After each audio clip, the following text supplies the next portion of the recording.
Hey everybody, this is Dimensions of the Supernatural. My name is Maureen Grudzinski, also known as Lil Witchy, and I'm here with my great co-host, Anthony Simonelli, otherwise known as... Mr. Fuhgeddaboudit, how you doing tonight? How's everything?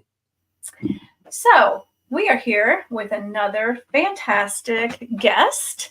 This was a little on the fly. We have with us... Anthony, do you want to introduce tonight? No, you could do the introductions. I knew you were going to do this to me. I thought you would want to introduce this one because you know her. I know her. Yeah. Heidy. I know her. I know her. I know a guy. I know everybody. I know a guy that knows her. It sounds like she's from down the block, like Jenny. Yeah. Jenny from the block? Jenny's from down the block? Yeah. Like Jenny from the block. Jenny from the block. Before we do that, though, how you doing? What'd you do this week? How I'm doing? I did okay. I just hung out, eating some gabagool. Some ravioli, some gabagool, just not much. Nothing paranormal. More spiritual in my belly. Gotcha. Yeah, I didn't do much. It was, the week was bad with the weather and everything. You couldn't do nothing anyway, so. Yeah, those storms were a little bit crazy. We've lost some flashing. We've lost some wreaths. We've lost some roofing. We lost a garbage can or two. I don't think anybody really wants to hear about us, but they may want to know about Heidy Acevedo Prestol. She is more than just a cool wife and mom. She is a lead paranormal investigator, tech specialist, evidence analyst, marketing and media specialist, occult specialist for Beyond the Boundaries Paranormal in Bradenton, Florida. There's a lot more, but we're going to let her tell you a lot about her. Hi, guys. Hey, what's up, Heidy? Hi. How's everybody? How you doing? Oh, I wanted to fill in the gap and tell a little bit about you, but I think it's better coming from you because or talk, as Anthony says. Talk. Hey, you do some talking. Yeah. Well, it's funny. I was listening to you guys talk about the weather. I'm like, yeah, it's like 60s here. We don't like that. We need to be there. I'm like, it's like a little brisk day, a little chilly. It wasn't brisk here at all. It was like watching cows fly by and stuff. Oh no. Yeah. Well, we didn't watch cows in Queens. You know what I'm saying? Neighbors. I seen them flying by. That's about it. Yep. And Anthony has my favorite location as his background. Yeah. I love the hotel. Yes. Hi, everyone. Like I said, I did that because that's one of the last places I seen you investigated with. We did, yeah. So it's like, wow. So I have it. It's like, I'll put it up there. Hey, I try to put you up. I love it. It was great. It was great memories. Yeah, it was great. Very good. Yeah. I hope to come back again and do the Shanley. And hopefully maybe we could get the whole group together to do it. I think that'd be pretty awesome. I think that'd be awesome. Be a great place. Yeah. Yeah, that'd be nice. Get everybody, the whole group.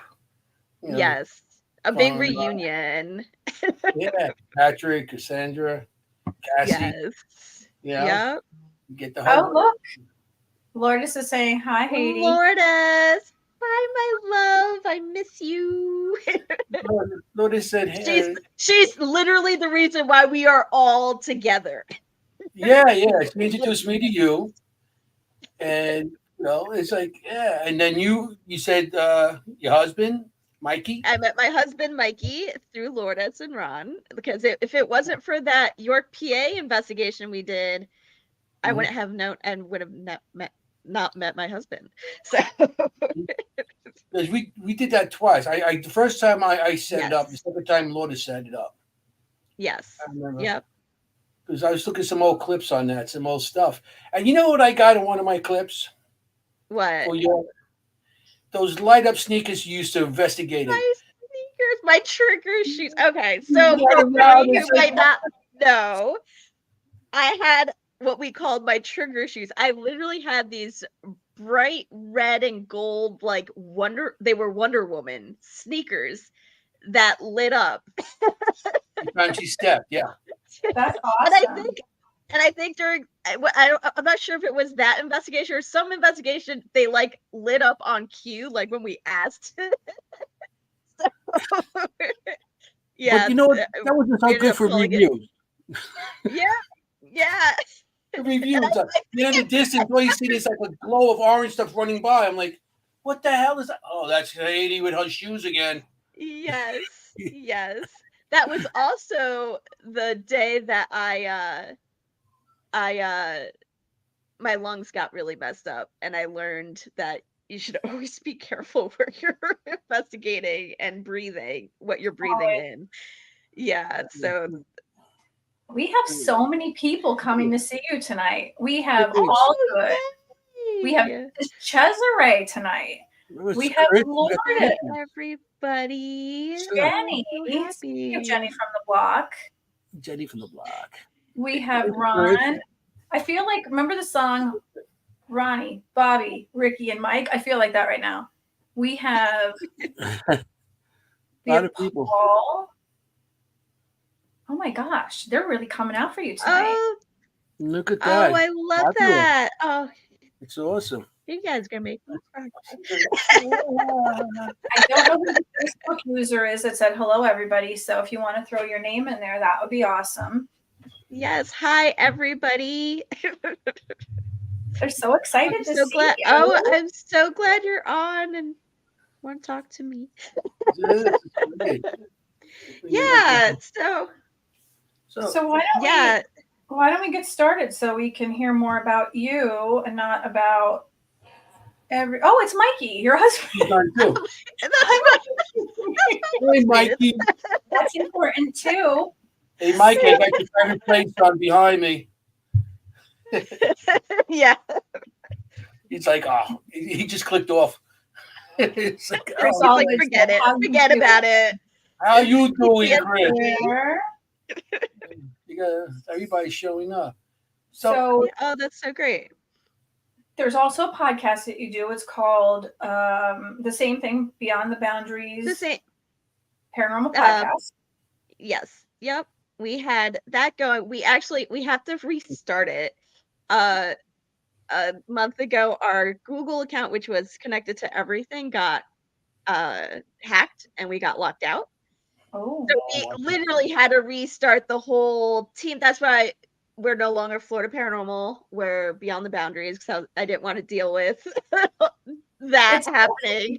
It's tough when you have to change your name because you think, like, is that going to destroy you because your brand is changing? But yeah, I mean, luckily we were starting to go towards Beyond the Boundaries with the podcast. So the change of the team name was fine. Like everybody's like, yeah, that's, it's still the same team. We're still like, a great bunch of people. So, name, it's fine. Yeah, I had that back last year in December, and I got hacked, and it took my regular account and my Seekers Club account, and my Instagram, and something went with that. I was being attacked all over the place. My Instagram account I changed like 3 times. My Facebook account. I was able to save the Instagram and TikTok account, but I was actually more upset about our Google Drive because we have all of our case files on there. So I was like so worried about it. But did you get that all back? Yeah, I was able to get most of it back, and luckily I have I also saved things onto a hard drive, so like the backup was good. But our YouTube account got locked out. Like a few things. Just a couple of things, but nothing too terrible. Okay. Again, it didn't affect the team as a whole. Because I had like, was it 4,500 people that were on my account, and then I lost everybody. I had to start over again. That's the worst. That's the worst. And then I had to think about the people I know and the people I'm trying to contact. And it's like going back and forth. And some people like, how come you unfriended me? Today, I'm like, no, I didn't unfriend you. I had to go through the whole thing. Like I did I didn't unfriend me. I'm like, I didn't think about it. I have 4,500 people there. I don't know. So it's a little crazy that way. Mr. Allgood's going to timeout very shortly. Huh? He wants the cannolis. I don't know if they all expect me. Well, every time I go on investigation, I bring like cannolis or Italian cold cuts, and I feed who's ever there. And hey, I don't remember that. When did this begin? Well, been to like every single one. I know he did all that. Yeah, it happened later on after I retired. I said that. Oh, okay. You're like, I'll start bringing some cannolis. I pay people. That's how I pay people to make them to like me. I pay them with food. Where is it? Cassandra actually used to make us sandwiches and like make baked brownies and stuff to go on investigations. I was like, I love this. I remember when she used to make she had candy also, some of the kind of candies or something like that. Yeah. She would bring she was like the official like team mom. Yeah.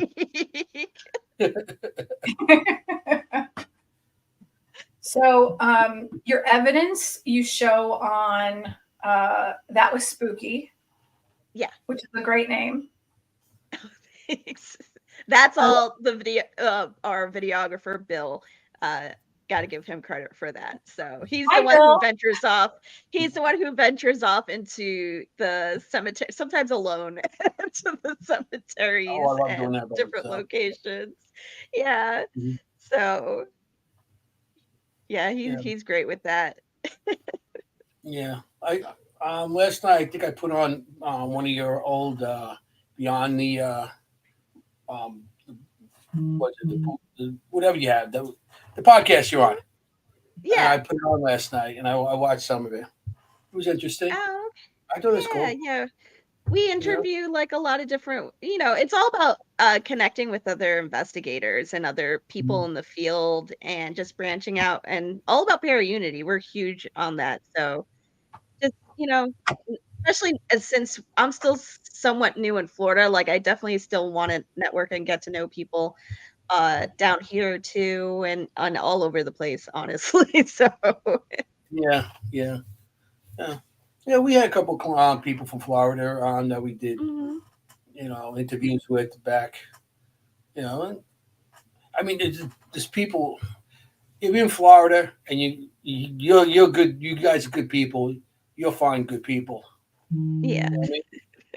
You go in and you find whoever you need to, to go out on investigations. Yeah.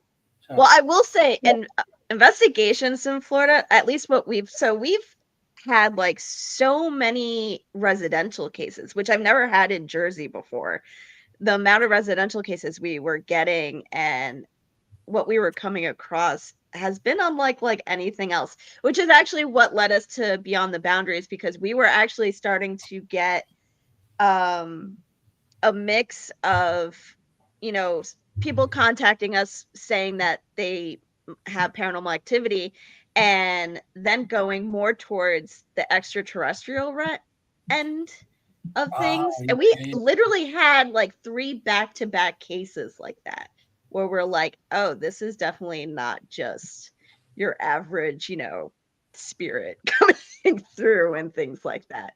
So that's where we started thinking about Beyond the Boundaries, because we actually wanted to create, we are in the midst of creating a docuseries kind of going over like that lapse of between people who experience, paranormal activity in their home, and the similarities of what people go through who are contactee and abductee experiences, because they are so similar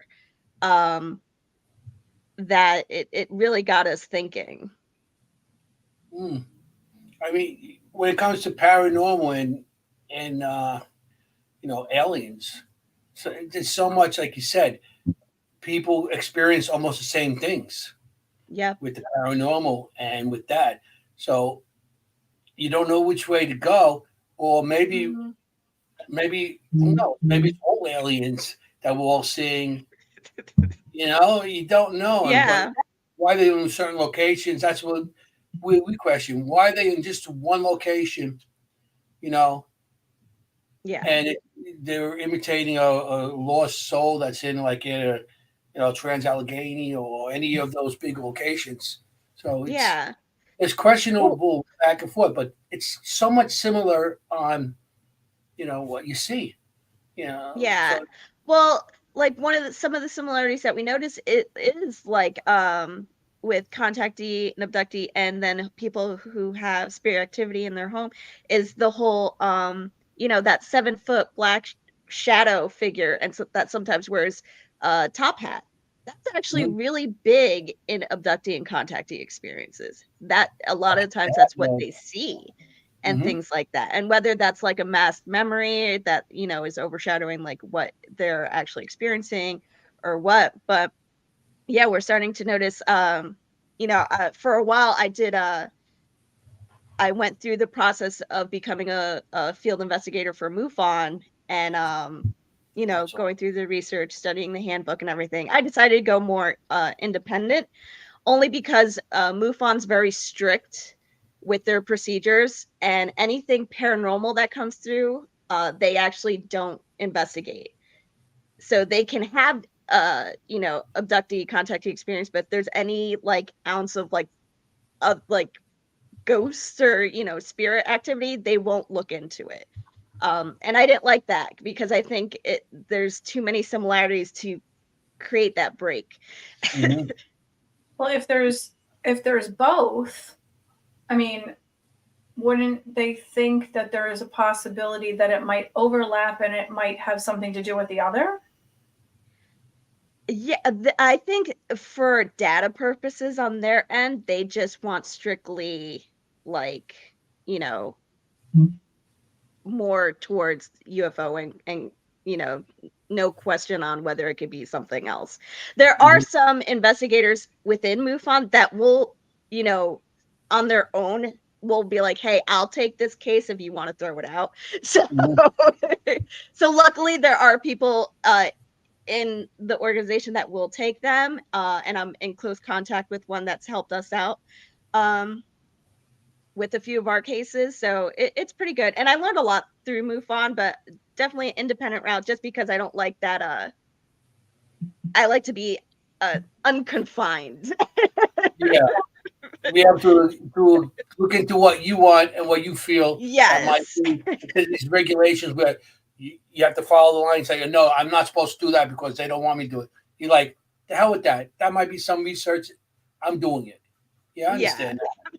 Yeah. And that's restrictions. Anything can change within the guidelines to fit what they find is different or new. Because I'm a psychic medium, obviously, but I've also been contacted, and I have both in my house.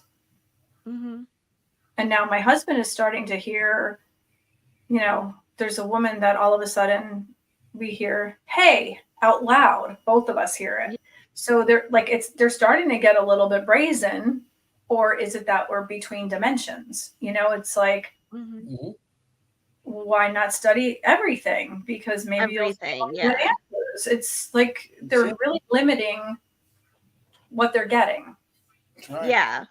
Yeah. But what's funny, people in the paranormal, like the people who do the paranormal research and stuff, they themselves also sometimes will limit themselves. I know a lot of people who are like extraterrestrial, like we won't touch that, like we won't.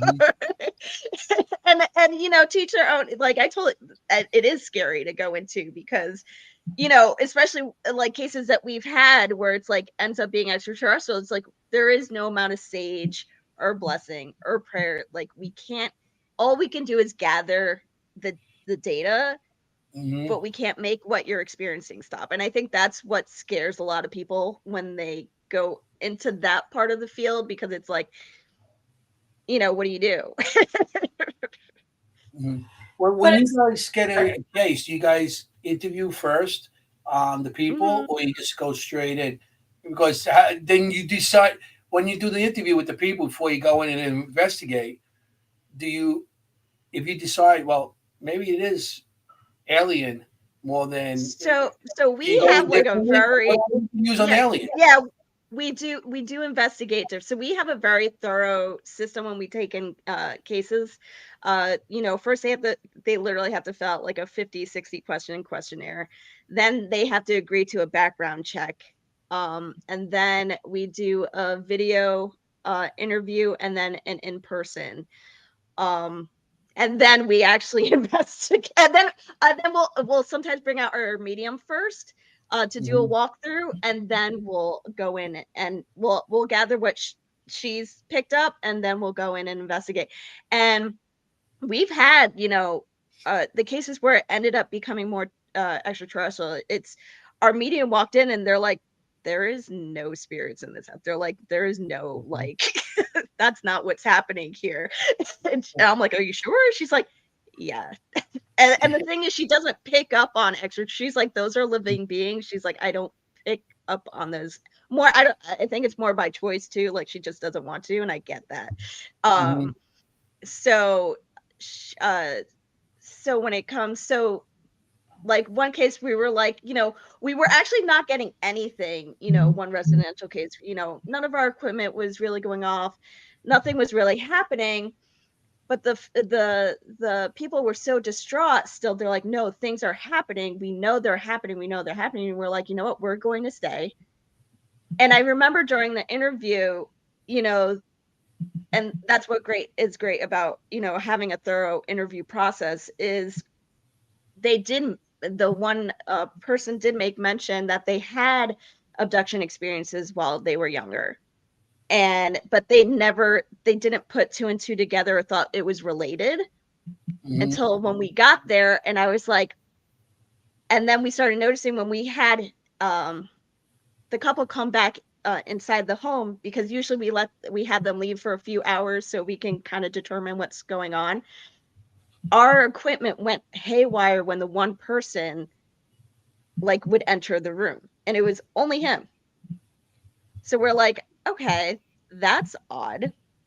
And then one of the things that we incorporate is using the Ganzfeld method. And it was our first time. I was like, you know what, I'm not sure what we're gonna get. I've never used the Ganzfeld in this type of case. And I'm like, so I don't know what's going to happen or if we're going to get anything. Doesn't hurt to try. But it actually triggered what our investigator picked up was pretty much an abduction experience, and triggered memories that our client like reacted to, like, oh my God, I remember this is what happened, and like started crying, like real like emotion. And we're like, okay. And then the thing is, it also ended up following two of the investigators back home, and they were having experiences in their own home. And actually, Mikey being one of them, they both ended up with bruises on the back of their calf with these weird 3-fingered fingerprints. Were they like what he remembered? Was it a violent contact? It wasn't pleasant at all. It was what our investigator picked up while doing the GANs was a lot of, and I almost pulled her out of it because I was like, I've never even witnessed it before. She was experiencing such immense pain. She felt like needles on her back. And what's crazy is because she was saying throughout the whole session, like, I feel like needles going into my back, like needles all over my back. I'm like, you know what? One of the things that, field investigators do is we'll take a black light because they feel like sometimes you could, they leave a residue for up to like two to 3 days, up to even 2 weeks. You might be able to find a trace with using a black light. So I was like, you know what? I asked the client, like, can we take a look at your back with the black light? He's like, yeah, sure.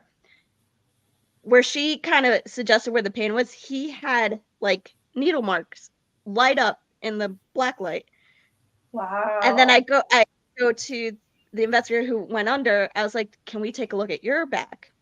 She had the same marks on her back that showed up in the black light, and the next day it was gone in the same area. And that was the first time we ever witnessed anything like that. That's interesting. So, But they lose time in there? So we had one case where one woman was losing hours. Wow. She would leave work and she would literally be going into her car, and then her husband would call her and be like, where are you? And she's like, oh, I'm heading out. And he's like, it's been 2 hours. I've had that happen. And she wouldn't remember. She says every time that happens, she feels like electricity's running through her body when she comes back to. I have tons of static. Yeah. That's interesting. So there's lots of time. I even went through that one time also. Yeah. On the LIE, of all places. I drove almost 20 exits before.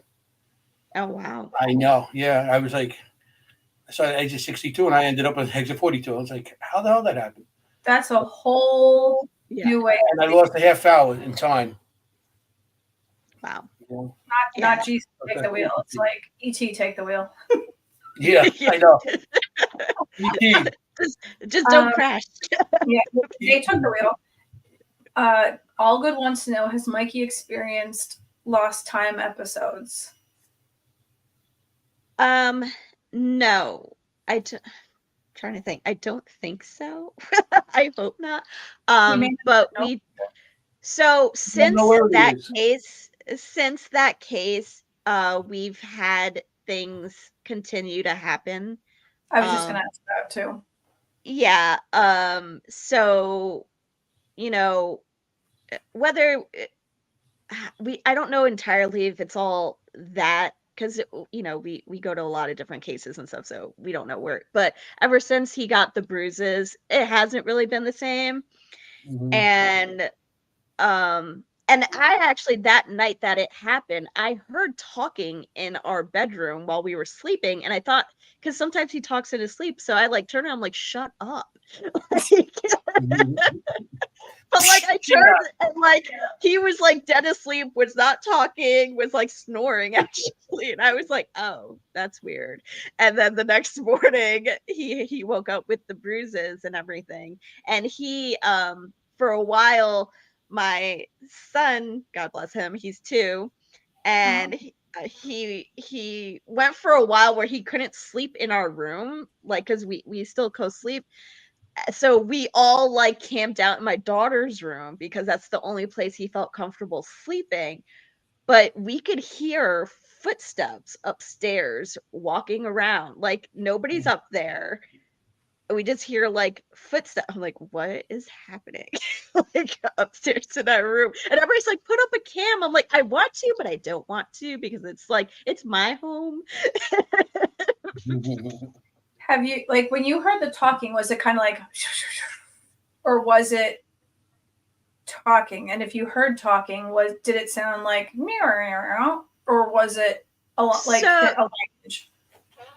It sounded like it definitely sounded like 2 distinct voices or sounds, but I couldn't really make out what was being said. I think pretty sure it was whispering, but loud enough to wake me up, because I'm a heavy sleeper too.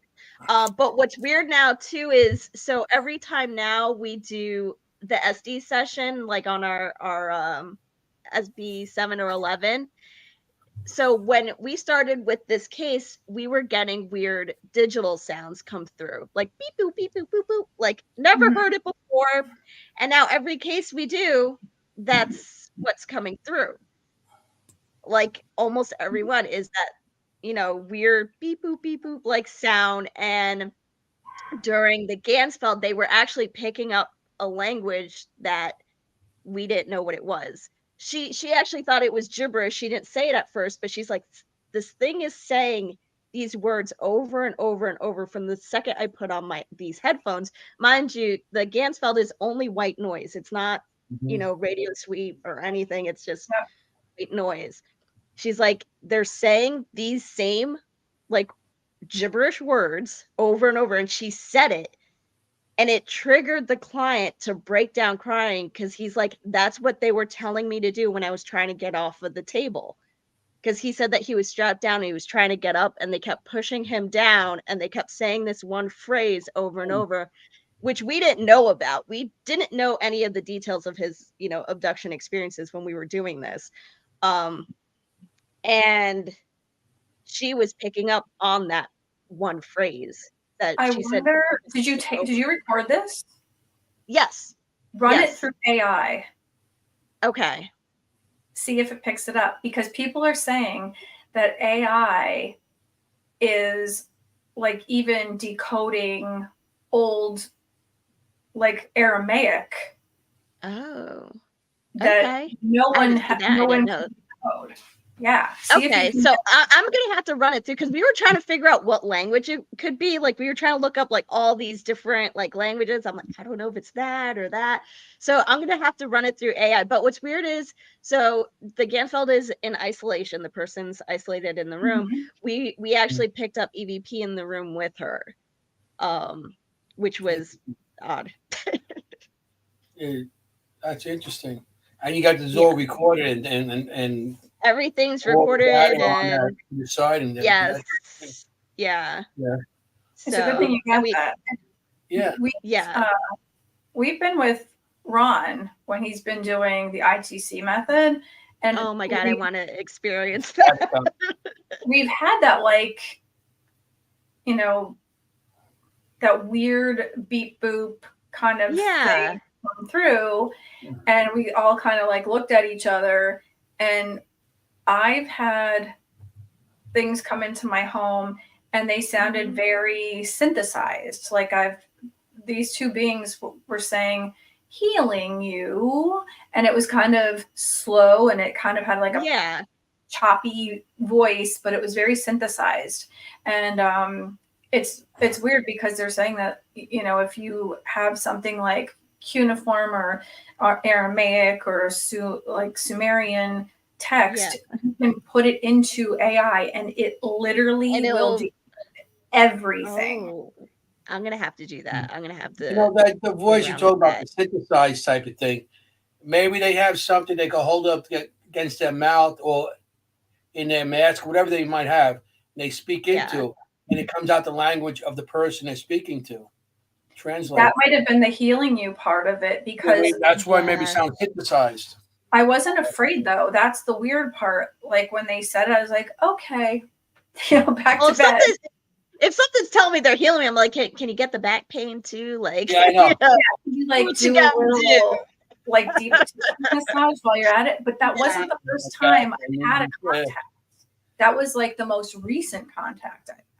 And like, it's weird because I've had these abilities since I was a really little kid, and nothing has ever scared me. And people have asked me, like, aren't you freaked out? Aren't you like, ready to crap your pants? No, like, even if and I've always been interested in vampires. I think even if a vampire came to me, I'd be like, how does this work? What do you do? You'd be like, tell me all about you. Does garlic really bother you? Can you go outside? Can you lay by a pool? I would really like a tan. You know what? I would do the same. I would do the same. I'm more afraid of like insects and animals popping up during an investigation than like anything. Bugs are my problem. Yes. On an investigation, I'm more afraid of the living than the dead. Yeah. People could be assholes. Living. Not just people. If you're another Another thing that stood out a lot with these cases that we were getting here, especially with this one, they kept saying like, we keep seeing this like black mass, but then it's like it had a cloaking device, and I was like, that's very specific and odd for like a cloaking, like it was wearing like a robe that was like a cloaking device and would like disappear, and I'm like, you don't usually hear that with like spirit activity. Like you don't say like, oh, this ghost is wearing a robe that's a cloaking device. I'm like, yeah, I think we're in for something more. And we actually have a case this Saturday where it's a mix of a lot of things. But what and like how you do your spirit art, we actually have our clients draw out what they see, and of course, like, you know, they first drawing out like normal people, possible spirits, and then like the last picture, I'm like, really, it was like this weird cone head looking thing. I'm like, this is what you guys are seeing? Okay, all right. Yeah, they might come to people in different ways. Who knows? Yeah. All Good said, so I'm going to read some comments. You should try regression therapy with him and see what it surfaces. I agree. Yes, I wanted so we were like debating a few things. He really wanted to do the Gansfeld, but because we don't have control over the Gansfeld, I felt like it could open doors that can really psychologically mess him up. So I was like, I would rather him not do that. And I really wanted him see like go through regression and hypnotherapy, but it's finding the person who's experienced with abductees, because not just anybody can regress people who go through, because the thing is they also have to go through this is something I'm figuring out. They have to go through like first that masked memory and then go further into what really happened. And It's a like lot of the times, and a lot of the times abductees will go see a hypnotherapist and all they get is that masked memory first, and that's where they stop. And you need someone to go in further down that rabbit hole of, you know, of that memory. And it's, you know, I'm if anybody knows anyone who's really kicks, I don't want to just send these people just to anybody. Like, I don't want to mess them up more than what's already going on with them.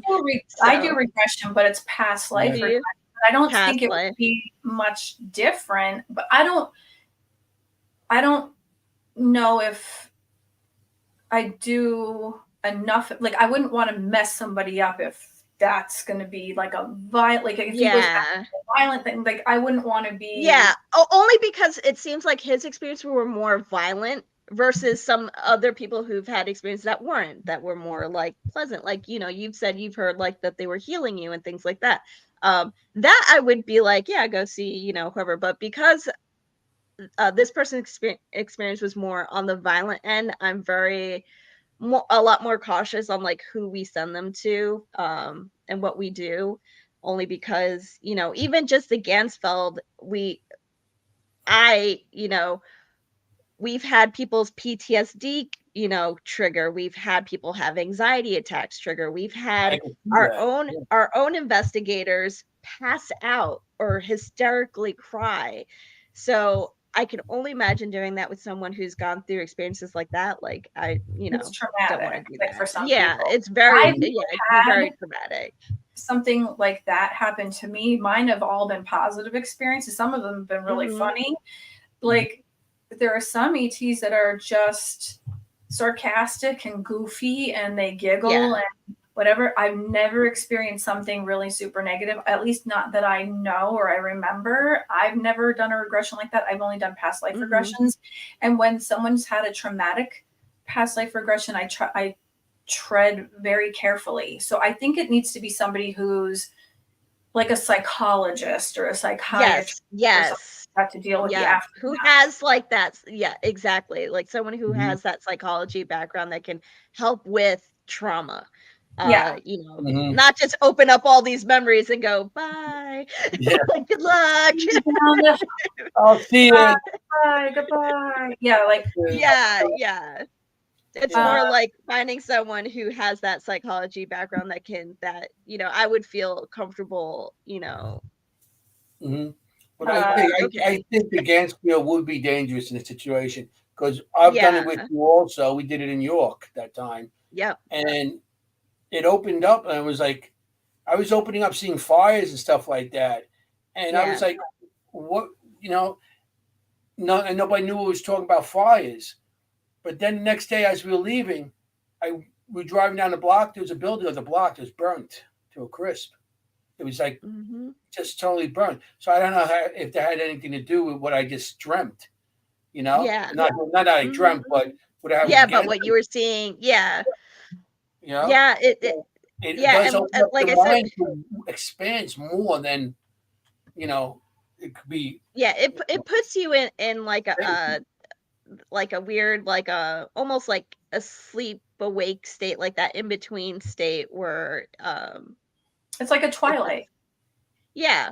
Yeah, and we started this by accident. We were actually doing it for the remote view because originally it was just for remote viewing, and we're like, oh, okay, let's play around with the remote viewing aspect of it, see if it works. And then I was like, oh, let's bring it to investigations, and that's when we started doing that. But I've learned we definitely have to be a lot more cautious about how we go about it because it can be really traumatic for some people and leave like, and sometimes we've noticed, at least with the cases that we're coming across, it's leaving lasting effects for up to a week. Like our investigators who are doing it are experiencing things for up to a week since doing the Gansfeld. So, and not everybody can do it. I actually can't do it. I can't put it together and set it up, but I'm not receptive enough to do it. Whereas, because everybody's like, oh, if I just, I'm like, it's not for everybody. It really only works for certain people. Why only certain people? I don't know. I think it depends on your situation. Like I can't do the Estes method, and I don't know if it's because I'm psychic and I'm already hearing. Yeah. Like my ears buzz and ring constantly, and I'm constantly getting downloads and stuff. So maybe it's something like that. Like you already have part of that ability. Yeah, I don't know. I just sit there and I'm like, that's really. That's one thing we've been doing a lot lately with the Estes, and we've been doing it with wireless microphones and speakers, and they're on a different floor listening to it than what I'm on. Like one person be on the third floor, I'll be on the first floor, and then I have a second one going in the basement. And we had the Chrysler Mansion where they actually talk to each other back and forth, the spirits. Oh, that's cool. Yeah. And we did something. We did something that we had one person do the Gansfeld on one floor and another person do the SDs on the second floor, and it was like they were like communicating back and forth, like what was happening. Yeah, it was really cool. It was really cool. I gotta try that. That sounds interesting. And with the we've been trying different ways to do the Gansfeld. So we've even did like, instead of isolation, we did almost like a seance style where we actually all hold hands with the person, in the goggles and everything, looking at the red light and seeing how that's changed. Now during that, I actually had my own personal experience where like I legit got like a ghost hug. But it was crazy. It was crazy because our investigator who was under was like, oh, there's, this woman in the corner. And like, at that point, I was already feeling like tingling on my shoulders. I was like, oh, this is weird. And as she was saying like, oh, she really likes you, Heidy, she wants to give you a hug, I was already feeling like a hug. Like I was like, and like I broke down crying because like it was just amazing. Like it was like the amount of love that I felt within that like tingling. I was like, but what was crazy is she was describing it as it was happening to me, and I was like, mind you, she's she can't see.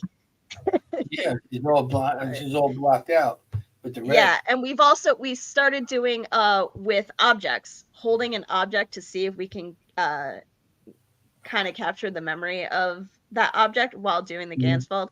And we've gotten some pretty great results. We took a railroad spike from it was like from the 1800s, and we actually like picked up a memory of, we got like, we believe it was like a slave running. And it was weird because we had one investigator start the session and all they were getting like, oh, I'm running in the woods, it's really dark, I see a lantern. And someone separate doing the second session, and it was almost like a continuation up until their death, like, which was crazy. Wow. Yeah. And we did it with the drawings that time. Remember we did it with the drawings? Yes. Yes. And we did it in when York. we started doing the drawing. Yeah, when we started to do the remote viewing. That was pretty cool too. Yeah. Yeah, I mean, I got to try that again. But Mhm. with the aliens in Florida, did you hear what happened in Miami?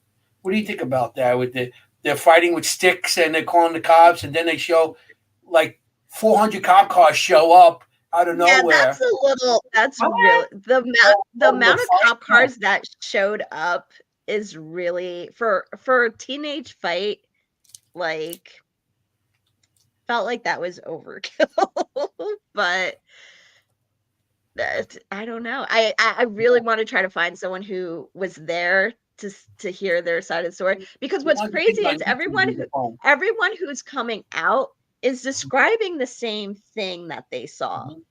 And what are And they it's saying? not like, it's very specific. They said that they saw this like 10-foot like creature, but it wasn't like, but it wasn't solid.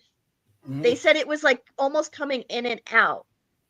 Like So it like wasn't like a solid, almost like a hologram. It wasn't coming in and out. And everyone's saying like they also like, it wasn't like solid feet walking. It was almost like they were just floating, and it was this thing that was not solid and was just kind of coming in and out. And I was like, for so many people to say that, to say the same, story or see the same thing, I'm like, and to describe it in that way is really, Well, they were saying that people were shooting at them because people, I guess, they could carry down there. People were actually shooting at it because they were so scared. And people, they said, how come there's not much footage on it? And everybody goes, we're too scared to sit and stand and take footage. Yeah, I mean, when you're really going through like an experience, like, I guess there might be some people, I'd be running the other way. But I also heard that cops were actually taking people's phones. Or something like that. That I'm not sure. But it's weird. It's odd. Because they said black helicopter showed up and all this other stuff. But yeah, and they actually stopped flights for a while. They had stopped flights at the Miami airport when that. Why would they stop flights for a teenage fight? They wouldn't. And they said they were fighting with sticks. What teenage nowadays fights with sticks? They shoot each other. Kids that are scared and they don't know what else to do.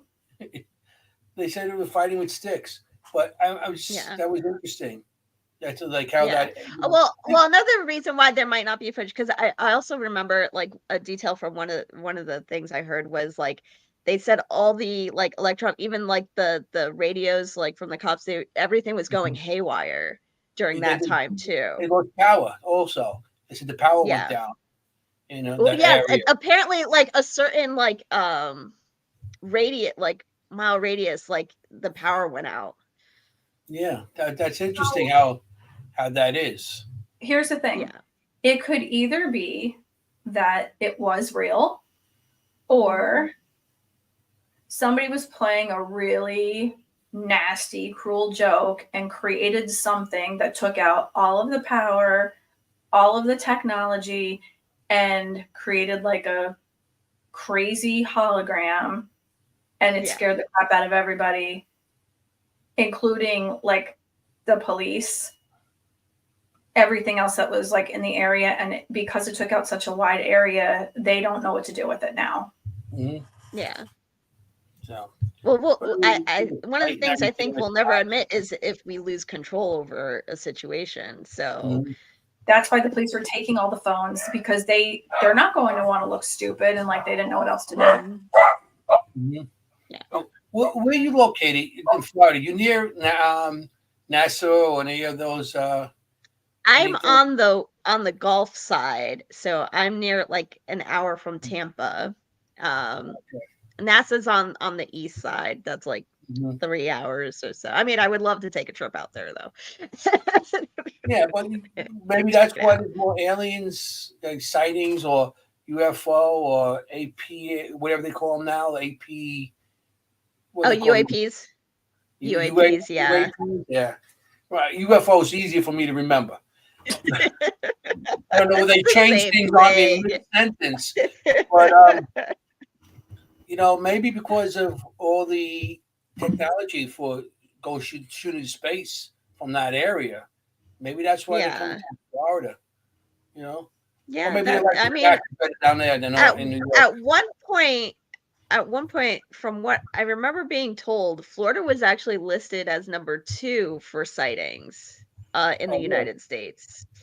I'm not sure if that was like last year or the year before, but yeah, when I was going through my training, they're like, "Oh yeah, like Florida was listed like number 2." I was like, "Really?" Do you think it's because of NASA? I don't know. It could be a number of things. I mean, it's been said that there's more sightings around like nuclear power plants or military bases, and Florida kind of has all of those, like a lot of those.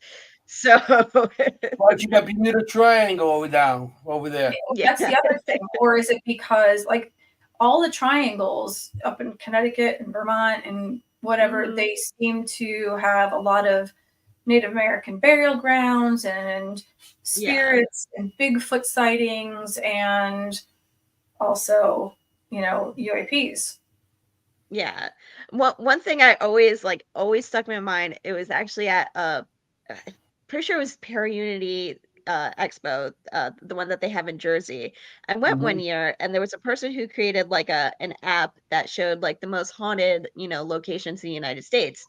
And there was another vendor table who had like a map of all the UFO sightings. And I remember looking at that map, looking at the other, and I was like, if you laid them on top of each other, it's like the same areas have like the highest. Tim Conwell. Yeah. Tim and Tom Conwell. They're going to be in the show next week. Oh, awesome. Yeah. So stay tuned. I remember looking. Yes, I remember looking at the maps though, and like the same thing. It's like all the same places. Yeah, because they have it all. They have all the where all the sightings are in the whole United States, and it's almost filled up. And it's interesting because it's that you're right.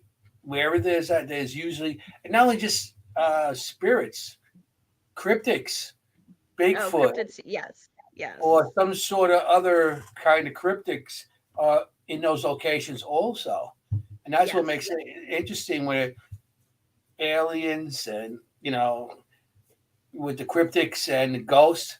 Sometimes people, and we talk about that all the time, and a lot of our guests. Well, that's actually one site we're going to be exploring soon. We're going to look for, or go with the people who research skunk ape. So Florida has skunk ape. Yes, I've learned. It is Florida's version of Sasquatch. It is. So Ocala forest over there, they're like known for the skunk ape sightings and stuff like that. So we're hoping to venture out there soon, and we'll have video of it and everything. On the skunk ape, geared up to go walk into the woods. On those, you don't want them to follow you home. Yeah, no. Like spirits or aliens. Skunk ape, they eat too much, and they it's not like a dog. You can't walk them outside. They they might not know how to use a home. Yeah. So that's interesting. I like that stuff. Paul Guevara wants to know if they left any artifacts, and I know that you said that they were saying that the people that were contacted felt like they had needles in their back, and you did the black light on them. So that would be one of the artifacts. But anything else besides that? Yes. So our one client, he had, and this happened this is when he was younger. Some of the stuff that he had a perfectly rectangle scar that he said that he woke up one day and his daughter asked, what happened to him, and he's like, "What are you talking about?" And he said it wasn't even bleeding. It was like already cauterized shut. And he said within a week after, it actually started to blister, like radiation, like burns and stuff like that. Another thing, a scar that it blistered. Yeah, okay. Like a week later, which is like a really delayed thing to happen. Yeah, and then on his arm. He always felt like there was a knot on his one arm, and he's like, I honestly think that I have, something in my arm from them. I was like, okay. So we're like, you know what? Let's try something. So we took one of those like rare earth magnets, which are supposed to be like super strong. Mhm. And it's funny because this is the first time we put it up to that spot on his arm that he felt like that little bead knot thing, and it actually pushed the magnet back. And then we took the tri-field meter, and we did, a whole body reading. And then when we brought it up to that spot in his arm, the tri-field meter jumped up. Wow. Yeah. Yep. Oh wow! So that was.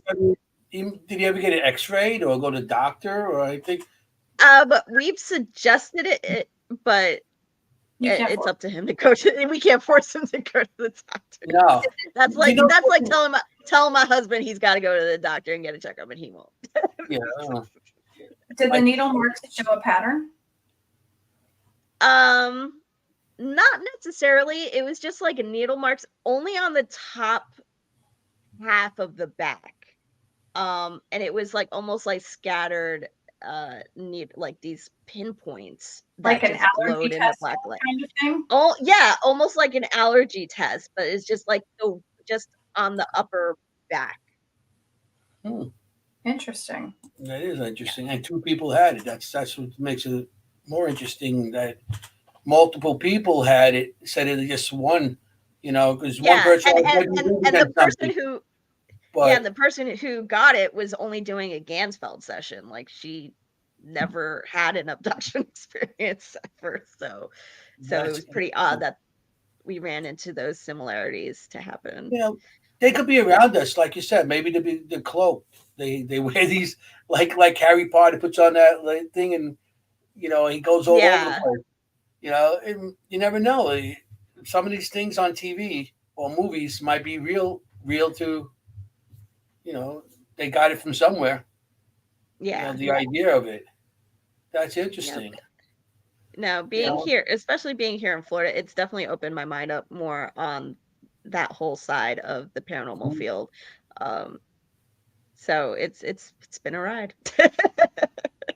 Sounds like it. Yeah. Yeah. Ufi said Gansfeld works better on those susceptible to epilepsy. I could see that. I would be worried doing that, only because I think she's saying that it does. Like people who it works better. It works. Not that it works better, but it's people that have epilepsy, like the Gansfeld seems to. I would kind of be worried if the light and the sound would trigger an epileptic seizure, though. Maybe what would be one of my concerns. I mean, I can see it because epilepsy. It's all like your the like almost like the electricity in your brain firing at certain rates. So I could see it working, but I think I'd also be scared that like I could trigger a seizure. That's what I'd be afraid. If you have somebody on your team that goes through it, I wouldn't put it on them. I would make sure you have a doctor close, because I would be more afraid of it was like the light might trigger it, or the sound, because that's what triggers sometimes, like the flashing lights and stuff. Yeah. So I'd be more hesitant. I wouldn't try to do it with anybody that I know on the team that has it, because I wouldn't know what to do then, if they do go into a seizure, so I would. Yeah. Someone brought up, I see in the comments, neurodivergent. So I actually have 2 kids who are autistic and on the spectrum. And I've worked with other people on the spectrum, and they actually seem to be more, I don't know, I would say in tune with activity and things like that. And it's funny, my daughter wants to become an investigator. She wants to start, she's going to be 9 and she already wants to start investigating.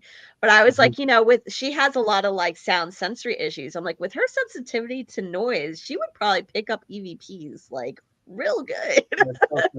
That's because my son's 30. He's autistic, and I know the sound. And but sometimes the sound might bother them too. Yeah. With the ears holding and stuff like that. Yeah, my daughter actually has to wear noise filtering earbuds in class at school because the sound bothers her so much. Give my son the shooting. The shooting range. What do you call the earmuffs or whatever they were called. Yep. Because he went to a school especially for autistic kids, but we used to have to. So some sound and the feeling of some things might bother him. So yeah. Well, it's crazy. So my son, who's 2, he's nonverbal, or he has speech apraxia. So he can kind of understand what we're saying, but he can't like speak back. It's more gibberish that comes out. But he's starting to mimic, repeat what we're saying or trying to. But there was one night we were up, here, and it was like 3 a.m. I just see him like sitting up on his bed, just looking straight down this hallway over here and just going, bye bye. Bye bye. I'm like, oh no, we're not doing that right now. We're not. No. And this was like last week. Okay. My son, when he was young, when he was in his crib and stuff, when he was standing up and everything, he was just look at the wall and talk. And he'd say, he's Inge. We had no idea what the hell Inge was. And we kid around. I asked him now, he started, so who's Inge? And it's like, Inge. And then when my other son, my youngest son at the time, he was like becoming 3 or 4. He's not autistic. And he came out of the room the one time and goes, Daddy, there's a lady in my room. The lady in my room. So I went in the room and I seen an older woman, like a grandmother type, standing by by my son's. And at the time he didn't have the crib. He was in his bed, and he's like, "Oh, it's just Inge on the wall all the time." He's like, "Oh, Inge, who's Inge?" Yeah. So, well, it was interesting. I remember my daughter when she was like around my son's age. She was also delayed in speech, so she used to like, she used to be like hug, but then she'd like go off to a corner and be like hug. We're like, who's she hugging? Yeah. Or I remember her father was like, I almost left her at the pizzeria. I was like, why? He's like, she went up to like an empty chair and was like, hug. I'm like, well, don't do that. It might be more into it than what we are. Yeah, I mean, when she started speaking more, there were times where like there was, I remember a few times where like one night she was sitting up on her, I went to like the kitchen to get her bottle. I come back, she's like sitting up staring straight into the mirror, and I was like, are you okay? And she's like, she just points to the mirror, she goes, lady, brown hair, long hair, lady. And I was like, oh, okay, we're just gonna go to sleep. Okay. And then later she I think she started to notice we weren't seeing what she was seeing, and she was getting aggravated because she was almost like, it's right there, like, hello. How do you not see this? Yes, like she didn't understand, like we couldn't see what she was seeing. So there were times where, like, there was one time where she would be playing and all of a sudden she'd stop. And then it's like she was following something. You see her eyes pacing back and forth. We're like, are you okay? And she's like, boy, there's angry boy's mad. And we're like, oh. And then, but the last time where I kind of saw outside help was, she was like playing Legos with her sister and her dad, and all of a sudden she like stops and she's like, she kind of like backs up and she grabs her sister and she's like, don't go over there. And her sister's like, why? She's like, red, mad. But like looking up into the corner, and her sister was like, I'm just gonna go walk over and see. And she grabs her, pulls her, and she goes, no, she'll hurt you the way she hurts me. And I was like, yeah, we're putting a stop to that. That's where I had to go to other things to try to help whatever was happening. And here's the thing, it may not be that something is red, but red might be what she knows as angry. Yeah, I think that's what she was associating the color red with angry. Mm-hmm. Yeah, that's interesting. Yeah, you know, because like being they might be on the spectrum, but they actually see they can, because they're probably, like you said, more in tune than what we are, and it's a little hard for them to express themselves about it. Yeah. All they know is how to, get away. My son, he talks, and he does, but he doesn't always give you answers. He says what you want. He thinks you want to hear. Sometimes. Yes. And sometimes, like, at least with my daughter, she's very like black and white. There's like no gray area. Like she's it's very hard for her to understand like jokes or something, and or or like certain sayings where she's like, why does that mean that? Like she's very like, it has to be this or that. So like when she tells me about her experiences, I was like, even up to now, when she tells me about her experiences, I'm like, you're really, you must be really experiencing something, because of her thought process, she's much more, like I said, like more black and white. There is no gray area for her. There is no like, Yeah. Has to be right there in front of them. Yeah. That's why, like, anyone with autism, their senses are super heightened, and like that's why they, like corduroy might feel really super weird to them, and it skitzes them out, or they might hear something that seems super loud, like if they're in a room with three noises happening at the same time.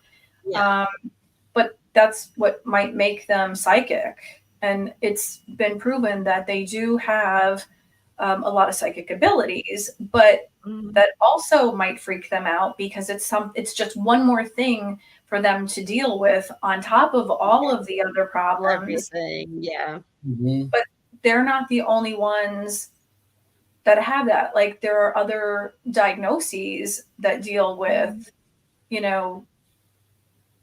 the sensitivity. Like a lot of people don't realize, and it's known to be a rare disorder, but dysautonomia goes along with like POTS or orthostatic hypotension or whatever. And it's just that it's not been diagnosed enough.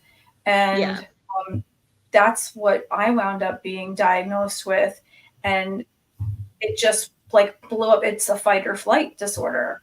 So like I can't stand certain textures like gold lame or corduroy, or like the noise of the swishy like track pants or whatever. Like I can't stand a lot of those things. I can't stand the way it feels on my skin, or when somebody touches me in the same spot over and over again for too long, I want to stab them in the throat. And that's when things became soup. Like I've had abilities since I was really little, but this like blew up because of a mold infection. And I had mold poisoning and heavy metal poisoning at the same time. So oh my God, I could like see like crazy. I could hear a pin drop in a room with TVs on. So every little thing, like a TV on, people talking, plates clanking, forks being scraped on a plate. Some places I will literally run out of, and I'll literally have a look on my face, and people think that I'm giving them stink eye, and that's not what it is at all. It's just that it's like, ugh, it's grating on my nerves.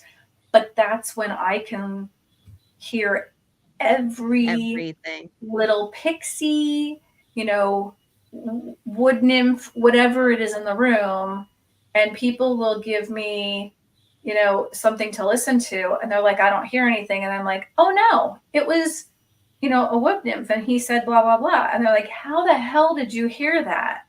And I'm like, I can't give my secret away, but there it is. I gave it away.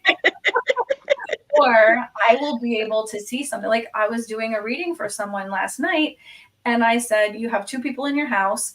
One is literally like a shadow walking by, and I explained exactly what he had, because I saw the shadow, but I saw what he looked like here, down to every piece of clothing that he had on, what he looked like. And I said, and his name is blah, blah, blah. And she was like, oh my God. Like, it's just, it's weird to be able to do that for people, but it's also like, I'm also sitting there with like ringing, buzzing ears, and I'm like, I can't do this. I can't do this. I can't do this, because it hurts sometimes, Yeah. And I'm feeling everything that person is feeling, that they passed away or that they're sick. Like my heart is banging inside my chest, or tearing, or a gunshot in the forehead. Like, it's not the thing that I wanted to have. This is not at all what I wanted to have. That sounds awful, actually. I would probably, I don't think I'd give it away, but I want to say I'd give it away in a heartbeat, because it's like still taking away from my rare disorders, that it's like those things are slowly killing me, but this is killing me on top of it, because it's taking away from what I have wrong with me. And people are like, oh my God, it must be amazing to be a psychic. I would love to have fun with that. It's not fun. I'm doing this to give closure to these people, because they've, there are some people that didn't get a chance to say goodbye to their loved ones, and they're coming to visit. I didn't. My mom was not able to speak for like almost 7 months. She comes to say goodbye to me, or to say hello to me. And it's like, you sit in the shower and you bawl on the floor for 3 hours, or, whatever the case may be. And I think that's what makes me feel empathy for people who have autism, because I know how difficult it is to sit in a room, and like I literally like rock sometimes, because it's so loud. You can't even get out of your own, you want to crawl out of your own skin, and then you have that feeling in your skin, and it's like bugs crawling, or the electricity. I have static in me all the time, and I just want to scrape my skin off. It's really hard to have all of those feelings and not know what to do with them. And then you have visitors on top of it. Yeah. It's a really like tough thing. It's a lot. If kids have autism and they can't say, Inge, what is it? Is it like you want lasagna, or grandma so-and-so came to visit and they don't even know grandma so-and-so because they passed on already? It's a hard, like, I feel for you guys, because there has to be a way to figure it out. Yeah. And like Anthony was saying, a lot of, kids and people with autism have a hard time like communicating and conveying, what they're trying to say. And my daughter also has a panic disorder on top of it, but I think it's more because of that. She has all that going on, and she has no way to like express, what's going on in her mind. So it's it frustration. leads to, So I remember. Yeah, I remember her saying, she's like, I'm just overwhelmed. Lady V said in Dreamcatcher, the word gay, Ghay, meant gray.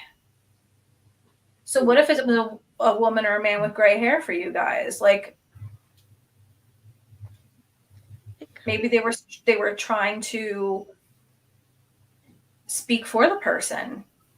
Yeah.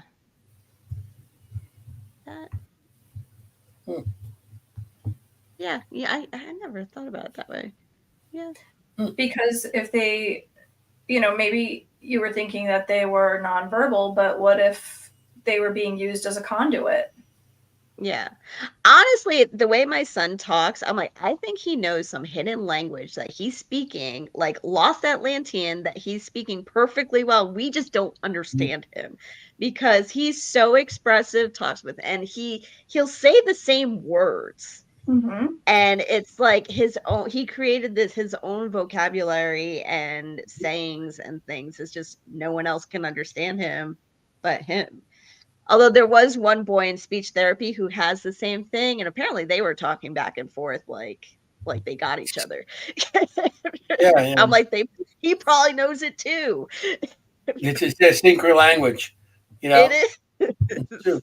True. So I mean, my son went to school, and he went to a special ed school and they had everybody in the class with the same on the same age level, and it was like a regular school, but it was for autistic kids and special ed kids.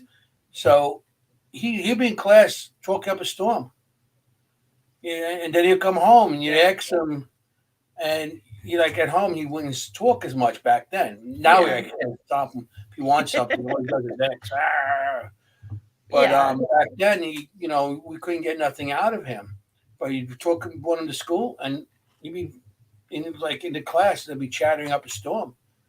So, like I said, I think not only special ed children and animals all have that ability. Oh, for sure. To I contact, spirits or maybe aliens, or because they don't have really a fear to it, unless it's put into their head by their parents or by TV. So that's no. One thing that I wanted to bring up with the whole autism discussion that we're having. So when we record paranormal, and I hope I'm going to bring this on to Beyond the Boundaries, we actually created a charity called Ghost Advocates, shining a light on the spectrum for autism. And what we do is we set up an amount, like usually it's like $100, and each $100 we select one of the smaller organizations that may not have as much funding, but we find a smaller local autism organizations that we donate to. So hopefully keep an eye out, everybody. We're probably gonna bring back the Ghost Advocates. That's amazing. I love it. What they got to do too with that's changed the subject, but the autism, they forget it when they become adults. They don't take care of as much. Once they're out of school, now they're on their own. You have to find your own programs, which my son's in different programs and stuff like that. Yeah. But they do forget them, especially when it comes to healthcare.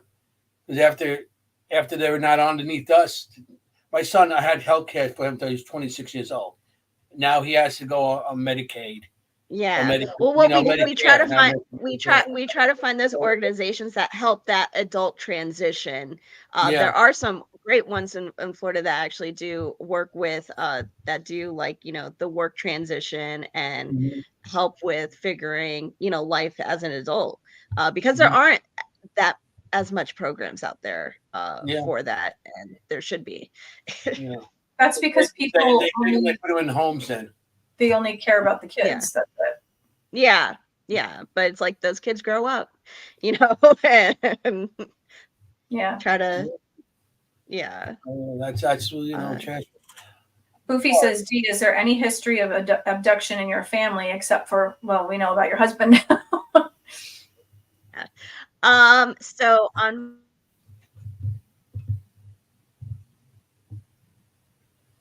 that I know of, or not that any of us remember. What I do have on my side, though, is I have a weird family history of witchcraft going back into when we were my family was European slaves. So that's kind of, and it jumps the line, or I practice it now, but we have that, and people having an ability. That's what I have on my side. Now on Mikey's side, he's a whole other. we actually, and it's funny because his uncle's also a fellow investigator, Chris, and he does United for the Unknown, and their side, so it's not like how Mikey got the attachment from Shanley. That's a regular thing in his family, are these weird dark attachments that occur to certain family members. And I think what happened at Shanley was a trigger for something he already had hanging around him, and not something that was at Shanley. Because I've been to Shanley like multiple times and never had a negative experience, you know. And then Mikey comes, and we think it was more of a trigger on something that was already there, from his own family side, that like kind of woke up at Shanley, than anything at Shanley. So was it something that was attached to another person, or did he have like something minor attached to him? And then this. So it's funny because his stuff also comes up on our cases. Like whatever he has will come up. So we're slowly putting together a storyline, and we're asking his family members about their experiences. So one of the things that happened at Shanley was, you know, when he was kind of taken over, his eyes went black. We find out later that a family member of his that happened to just not that long ago, actually, I think within the year, where like the husband was like, oh no, her eyes went all black, like, and they caught it like on camera, like that's it just rare too, like that's not something that's normal. Yeah, and we think it's something with the two family sides, that something like super old, and that's more towards them, because his uncle Chris, who investigates, also is very susceptible to like activity and things happening, to the point where it's like this is not usually the norm. So, and it's weird when it's both of them going through it. So we're slowly peeling the layers, trying to figure out that side of his family, to see what's going on there.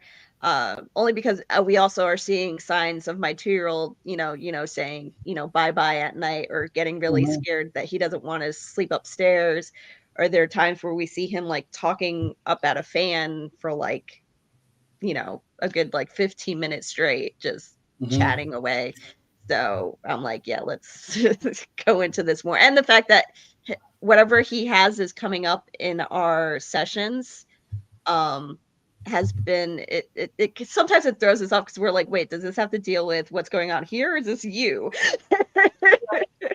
And do you know how it all began on his side of the family, or do you not get started? No. So from the information we're slowly gathering, so we think there's something that's trying to protect him, but then there's something old that's like, I don't know, really negative. I know what his one family member experienced was, and this was actually a really bad experience that lasted almost a year for this person, where like they couldn't even look at themselves in the mirror because they weren't seeing their own face anymore. They were seeing the face of like this witch kind of face. But apparently like this thing had been following this family member since they were younger.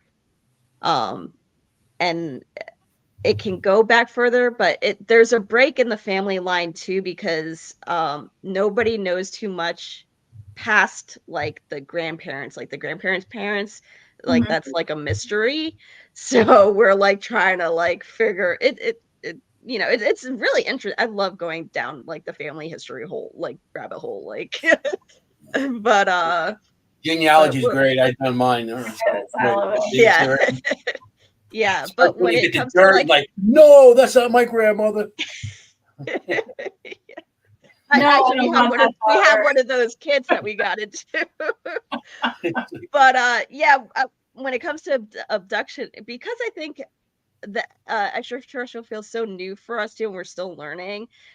Now we're going back thinking like, oh, this may have been like a whole encounter we experienced and we didn't know, because we just thought maybe it's like, oh, it's paranormal, or it could be a spirit, and it's like, wait, maybe it wasn't. Maybe it was more than that. So we are starting to second guess and starting to question our own experiences now, but I can't verifiably say like, yeah, I don't know. Just document everything, and then maybe one day you get all the stuff together, and you're like, yeah, oh wow, yeah, yeah. You keep on mentioning Chris. Is that Chris, his uncle? Yeah, you met him. Mendez? Yeah, Chris Mendez. I didn't know that was his uncle. Yeah, that's his uncle. I like Chris. Yeah, that's his uncle. He kept on making Chris, and I'm making, because I'm gonna probably try to get him on the show once, in the future too. He's been doing great stuff. He's been doing his documentaries and things like that. He's been doing. He came back. He disappeared for a while, and he came back full steam. Yeah.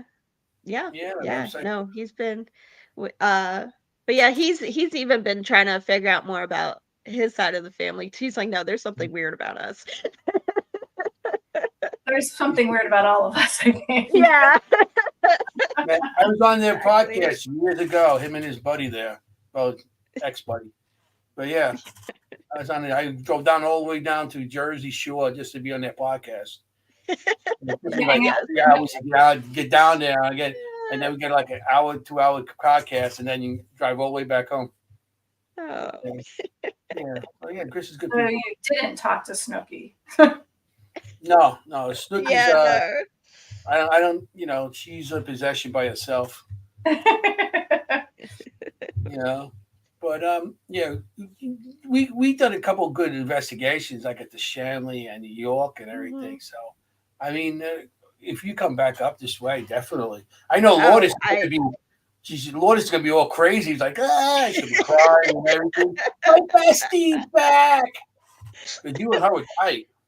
Yes. I miss her so much. Yeah. We had me and her from like day one of meeting her. It was like some weird connection. I'm like, I swear we knew each other in a past life. Like, I don't know. You remind me a lot of her. You have the very positive, infectious personality with the laugh and everything.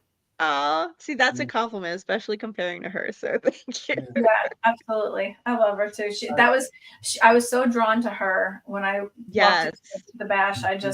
She's a magnet. She's like a magnet for positivity, though. Like, anytime I felt like uneasy, especially on an investigation, I would just like go like snuggle. I'm like, just hold me for a second.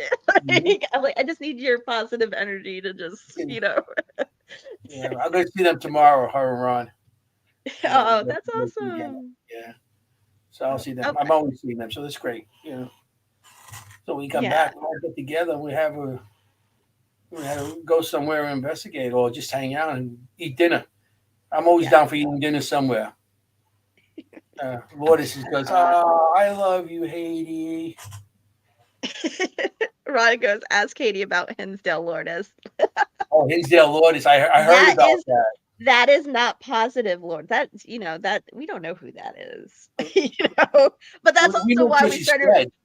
That's why we brought snacks to investigations, because we never want to see Hinsdale Lourdes again. She was so hangry.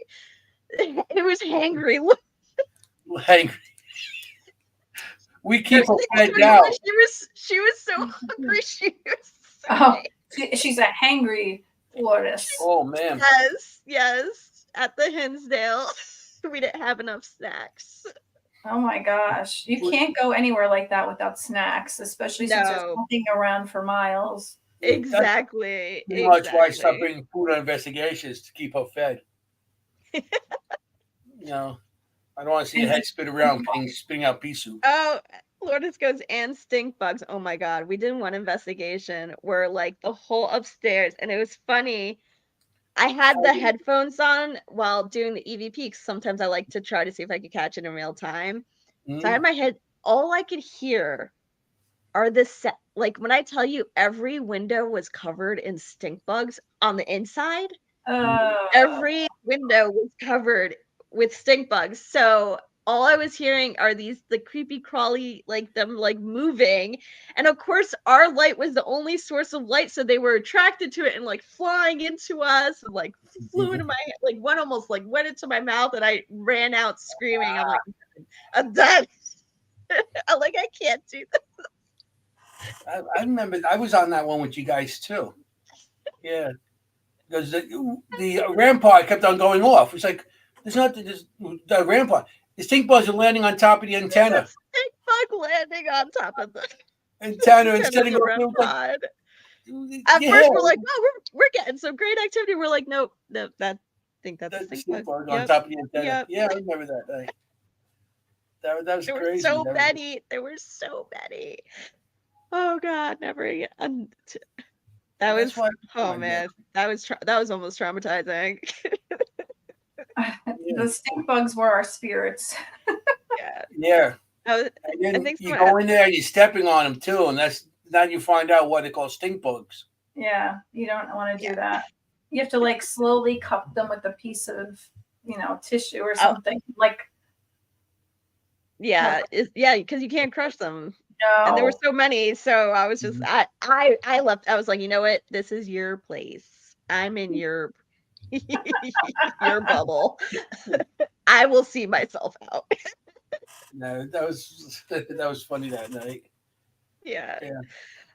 I saw someone asked, are the family members able to have the attachment removed? Have they had multiple attachments, and how frequently does it occur? So with Mikey, we think we solve it and things are good for a while and quiet. And then we go to investigations. We go to a lot of locations that I think trigger it back up. So, I mean, it hasn't been as bad as what happened I don't know if you know, Anthony, what happened at Hinsdale lasted months. Like months. That's crazy. Almost close to 6 months where we were having. After, sorry, not Hinsdale, it was Shanley. So after Shanley, we left. He was not the same. Mind you, he's never claimed to have any experience or have had, or can pick up information or anything like that. But that night when we went back, we were in Rosie's room. I was like, let's go to Rosie's room, because that's like the calmest room I think out of that place. I was like, let's go relax in back in our room. He all of a sudden starts crying. And I was like, are you okay? Like, never saw this man cry before. And he's like, Rosie didn't fall in the well. I'm like, what do you mean? He's like, Rosie didn't fall in the well. It wasn't an accident. And I was like, what? He's like, she was like molested and then was thrown in to kind of like keep quiet. That's interesting. And I was like, what? I'm like, where is this coming from? Like, where are you getting this info? And he's like, Rose, yeah. Happened to her. And I actually asked someone who worked there that night if there was a different story to Rosie's death, and they pretty much said to a T what he said. And I was like, that, because we never heard that side of that story. First time I'm hearing that too. I've been there many times. So I was like, oh, that's weird. And then afterwards, I was like, you know what? We should probably go to let's visit a metaphysical shop to get you something for protection for next time you go on investigation, see what you're drawn to, things like that. We walked in, place we never been before. We literally walked in. The lady looked at him. It was like, you have something. And she's like, I'm going to try. Mind you, 2 people tried clearing him that night and they couldn't.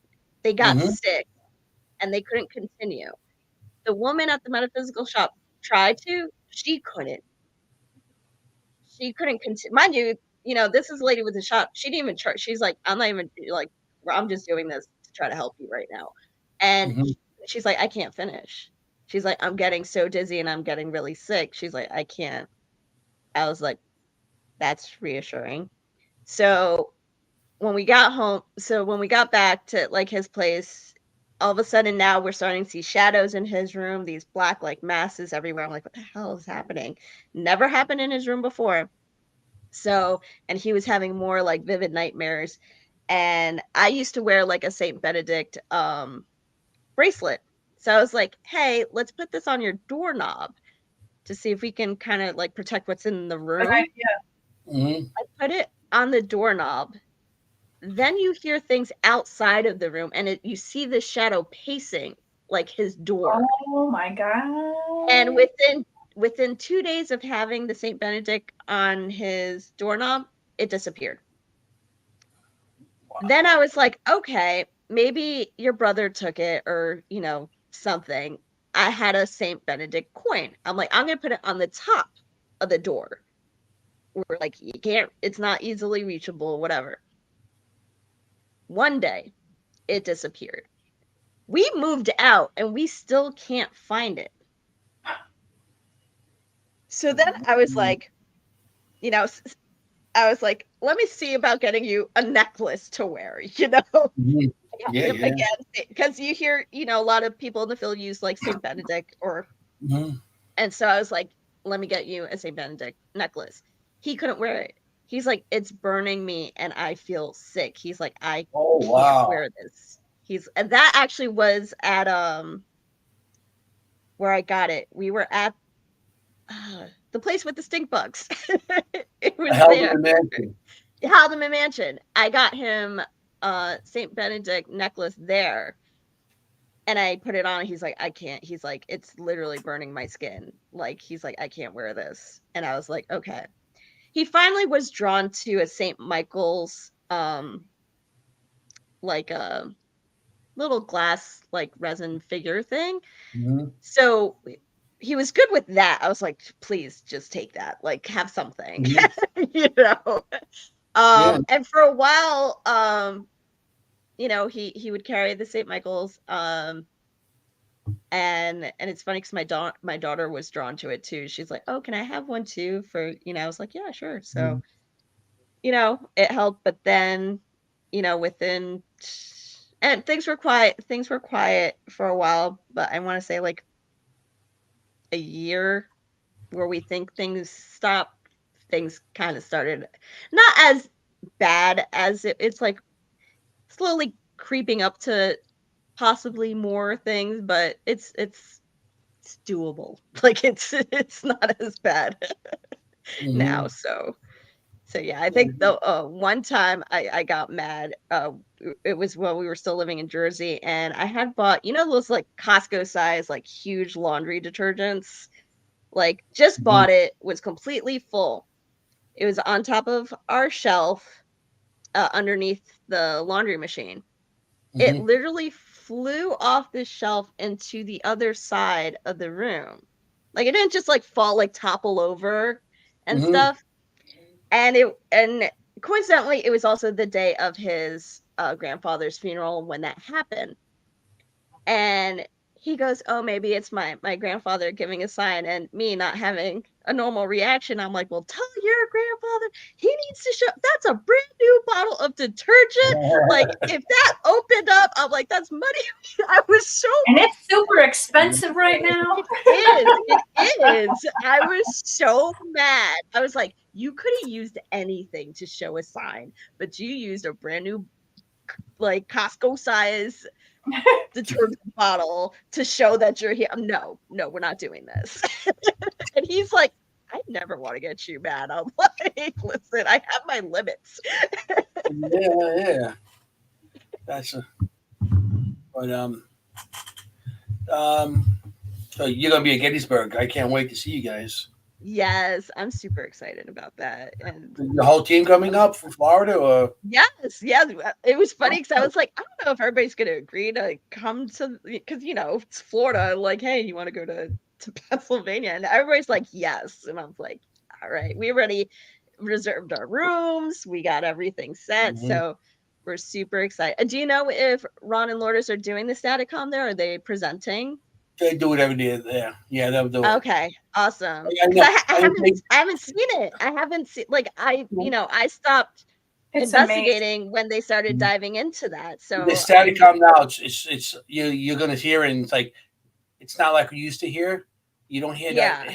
It's so clear, and it's really much better. I mean, I can tell you right now, if they don't get a room to do it, if they don't do it, they're going to be doing it in my bedroom.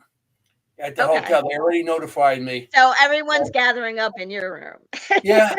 So I have a feeling that's going to be a thing. But they're doing literature and everything too that night. Yeah. So Oh, I'm so proud of them for that. They've accomplished so much. I'm so they're becoming like pioneers in the field. I'm so proud of them. Oh, he just responded. He said lecture and presentation and running Statacom live at night too. Yes. Yeah, I get to see it. He goes on Facebook Live at night, and he does a session on, and it's not just a session. It's like 4-hour session on Facebook Live at nighttime. So if you can't get it, you come in anytime, and it's interesting. You really got to check it out. Okay, I'll have to.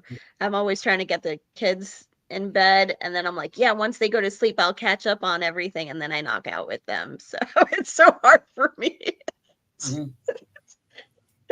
Yeah, I know. But I'm definitely. I mean, he does come on a little late, but if you get a chance, I can imagine after the day with the kids and everything you do. Yeah, but I can watch it. I mean, they're still on his page, so I can watch it anytime. So I'll probably have to sneak in some. Well, they got YouTube channels too. You could also catch their, Cognac Paranormal, the YouTube channel. You can start watching on that too, because they're always posting something new on that. So, who is the Facebook user that said we'll see you in Gettysburg again? Stop by our booth and say hi, Maureen Grudzinski and Anthony Simonelli. Oh, by the way, Ron and Lourdes said we love you. I love you guys. Yeah. Yeah, they're good people. So so we're gonna have a good time there. We all go out to dinner and stuff. So I'm not sure if my family is going to go this year. We'll see. Because but I got the Maureen. Are you going to be there? I will be. Ron, yes, I'll get to meet you. I get to see you in person. No, we can hug. Ron said Heidy is the reason why we've been asked to speak at the Liberty Science Center in New Jersey every Halloween season. That's amazing. That's cool. I'm so glad you guys continued that. I'm so excited. You know what? It's so funny because it's like when sometimes I'm so glad I've met the people I've met in this field, because you hear some horror stories with the jealousy and the people not wanting other people to accomplish. No, guys, we're all working for the same goal. I see. Hi, is that Chris? I think Chris Mendez. He's Facebook user. Hi, Chris Mendez. That's Mikey's uncle, great investigator. Check out he has Darkness in Suburbia on Scare Network, and I'm gonna say this title wrong, Demon Castle, I think it's called. I literally watched them both just the other. I finally caught up on those two things. So, and they're phenomenal. The evidence they caught is really cool. Yeah, Chris, I like. Chris is why the video camera I use, the night vision camera. I still use the same camera. We did White Hill Mansion. He had it, and I was like, "That's pretty cool." So I bought the same camera, and I still use it to this day. And it's so funny. I was just at his house during the holidays visiting.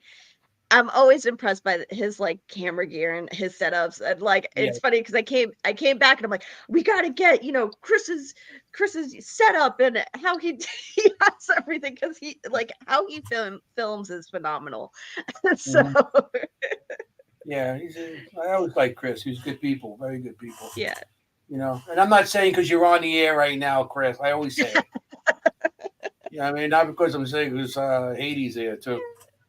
Yeah, we got to go out. I mean, we'll come up, get Chris, everybody. Is Chris coming to the... Chris, I think he said he was going to try to make it up to Gettysburg Bash. So hopefully he can. I think he stopped last year, so he should be going. He better be. We're going to be there, so he better be going. Well, I was at my table. I seen him walking in. He walked by. He was talking to some people. So I said, okay, I tried to get around my table. By the time I got down, he was gone. I was like, what the hell? He doesn't come over and say hello. Yeah. So, that should be good. We'll all go out to dinner again like last time, all 30 of us. Yeah. Reservation for 30. Yeah. Just put a place out. Just, There was supposed to be some big table. Also, they give us like spotted tables all over the place. That's not what I wanted. Yeah. You don't always get what you want. Yeah, Listen, I got serenaded there, guy with the guitar singing me the songs. It was pretty sweet. Yeah, that's I'm actually looking into like booking investigations out there too. So whatever I get, I'll let you guys know and hop on along. That'd be great. I mean, yeah, Gettysburg, I'm always happy to go to. Yeah. You know, I haven't investigated. I mean, I go there every year for the thing, but I don't go investigation because after we get done with the Paracon, I go outside and I party. I'm in the hotel. Yes, that's true. Drink and smoke my cigars because I don't really drink because I don't like drinking and driving, and Yeah. I could drink there. Well, they're having it at the new hotel. Yes. Right, and I think I heard they have a bar, right? I heard they have a bar there. But we bring our own. It's easy to bring our own. We bring a case of whatever, and we just throw it in the cooler, and we just drink out of that. Okay, another reason to go to your room. Yes, because of the food and the drink. And cannolis. I don't know about the cannolis. They're a little more expensive. I'll force them to bring some. Don't you worry. We have new watchers. So we have Todd and Carmela. Hi, guys. Hi. And the person that I couldn't see is Gavin Kelly. And there's something very interesting. You're going to love this one. As of January 6th, his new book dropped at Barnes & Noble. It is called Ghost Hunting, Sensationalism in Social Media. Okay. Awesome. All right, I'm going to have to check out that. And he has a second one, which will drop in September.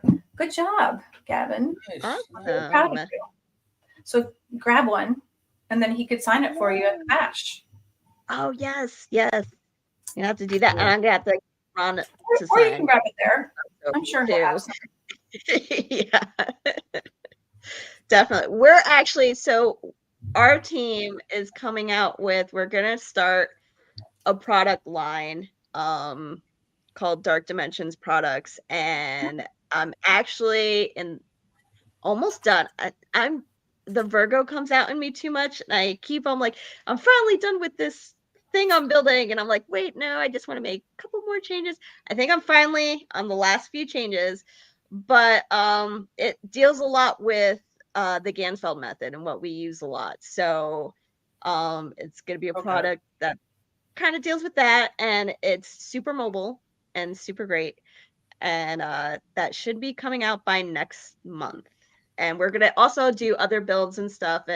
And we're more about quality versus productivity. So with these, so with our first product that we're coming out, we're actually only doing 2 builds a month because I would rather do that than have a ton of people order and wait months and months and months, or, have that whole thing happen. So, and I would rather, again, the perfectionist in me would rather have a quality product than an overabundance of something that's going to end up breaking. Yeah. That's awesome. Yeah. Can you, it's getting late now, so can you give anything, how to get in touch with you guys and all that other stuff? Yes. YouTube, whatever. I'm going to put it up in the comment section as well. Okay. Well, Lourdes, I will be bringing the new product that deals with the Gansfeld I will have that at Gettysburg, actually. So yes. And Lourdes is always phenomenal at doing the Gansfeld. She always picks up amazing information. But you can find Beyond the Boundaries Paranormal on Facebook. You can find us on TikTok and Instagram. We will be starting up a new YouTube page soon, but all the announcements and stuff will come out on either Facebook, Instagram, or TikTok. So if you follow one of those 3 channels, You could also direct message us on those. And yeah, that's it. You're so cute. That's it. That's That's it. it. That's it. Are you doing any investigations now? Like, are you going to be doing a private, or are you being? Yeah, we actually have one this Saturday. We are going to. It's one of our more extreme case. Some of us are a little concerned, but you know, it's for a family, and we're willing to help. And there's children involved, so it's a more extreme case. They did allow us to film. Uh-oh. The content. So if we catch anything, you guys. Oh, and yeah, we do have an investigation this coming Saturday. And we actually we do, there's a place called Phantom History House in Tampa that we love, and they actually do monthly seances there, and we go there. We try to go there every month. Ooh. So we'll be doing that this month as well. So if you haven't checked out Phantom History House, they're great bed and breakfast, and it's all like paranormal horror, like, you know, themed, and the guys who own it are phenomenal and also have delicious baked, you know, cakes and goods that they make from scratch themselves. That's even better. That place is perfect for our Lourdes. Huh? That place is perfect for Lourdes. Yes. They will never go hungry there. You should never go hungry there. So no, you should be, you know, have to see that side of Lourdes to Loki. That's a new nickname, you know. We call it Loki. Yeah. Came late to the show. Quick question: did you mention did that happen to your spouse? Where you go? Okay, so that actually it was a residential case that ended up going from paranormal to an abduction case. And what ended up happening was our two investigators who did the Gansfeld experiment ended up with physical things on their body after that experience, and also things happening in their own home. So my husband was one of the ones that did the Gansfeld, and he ended up with the same fingerprints. I'm not gonna say handprint because it was like these weird three. I have a picture of it, and I'll post it on our page. Both of them on the same spot on their calf have these weird three finger marks, black and blues on the back of their calf. They both experienced stuff that whole, even you know, sleeping next to my husband, I was experiencing somewhat of what he was experiencing. I was more experiencing noise, where he was more he had a lot more going on with just him. So it ended up like coming back to us, whatever was in that house. And it was very aware of our presence and what we were doing. So it's like what that old commercial. Give it to Mikey, he'll like it.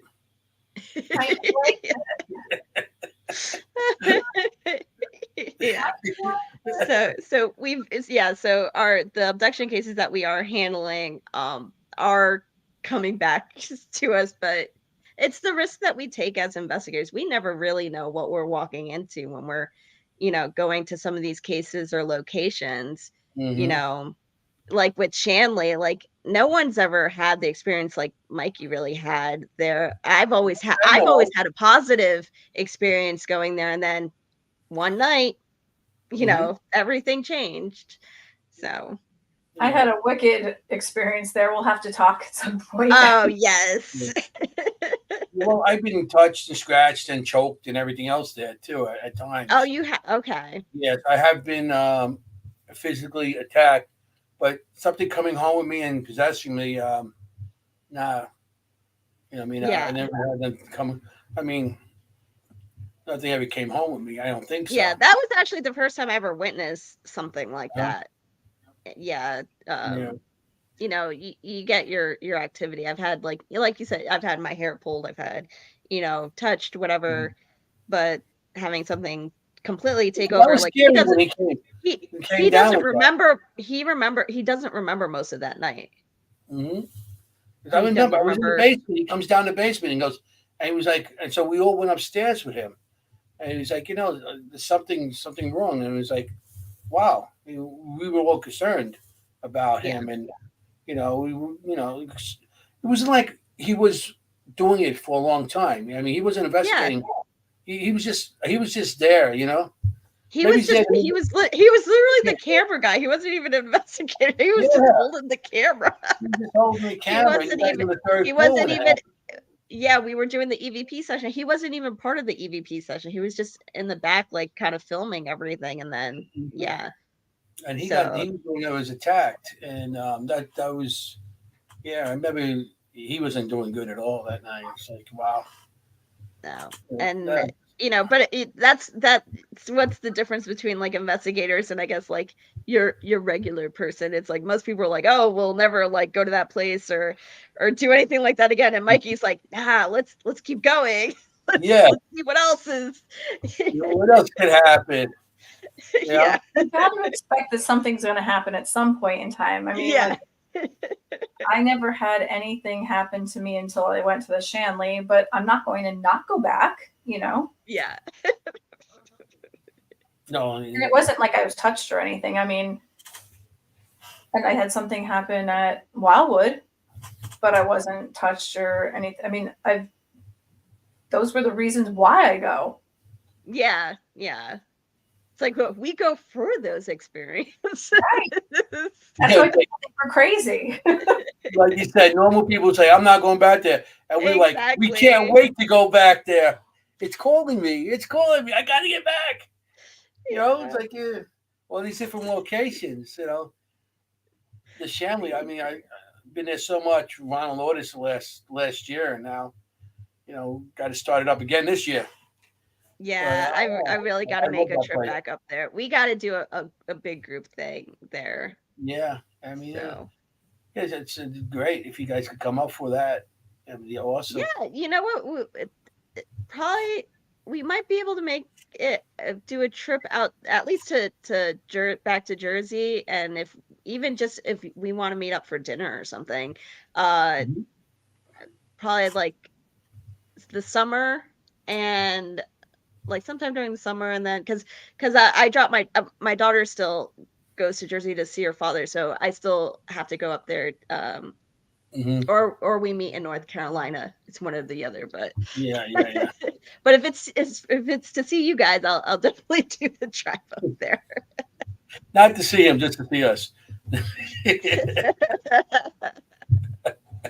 Yeah, I would love to have you. We'd definitely go for dinner or something. That'd be great. Yeah. I know, like I said, Lourdes would be like, my bestie. And beyond. But that'd be great if you come up. Yeah.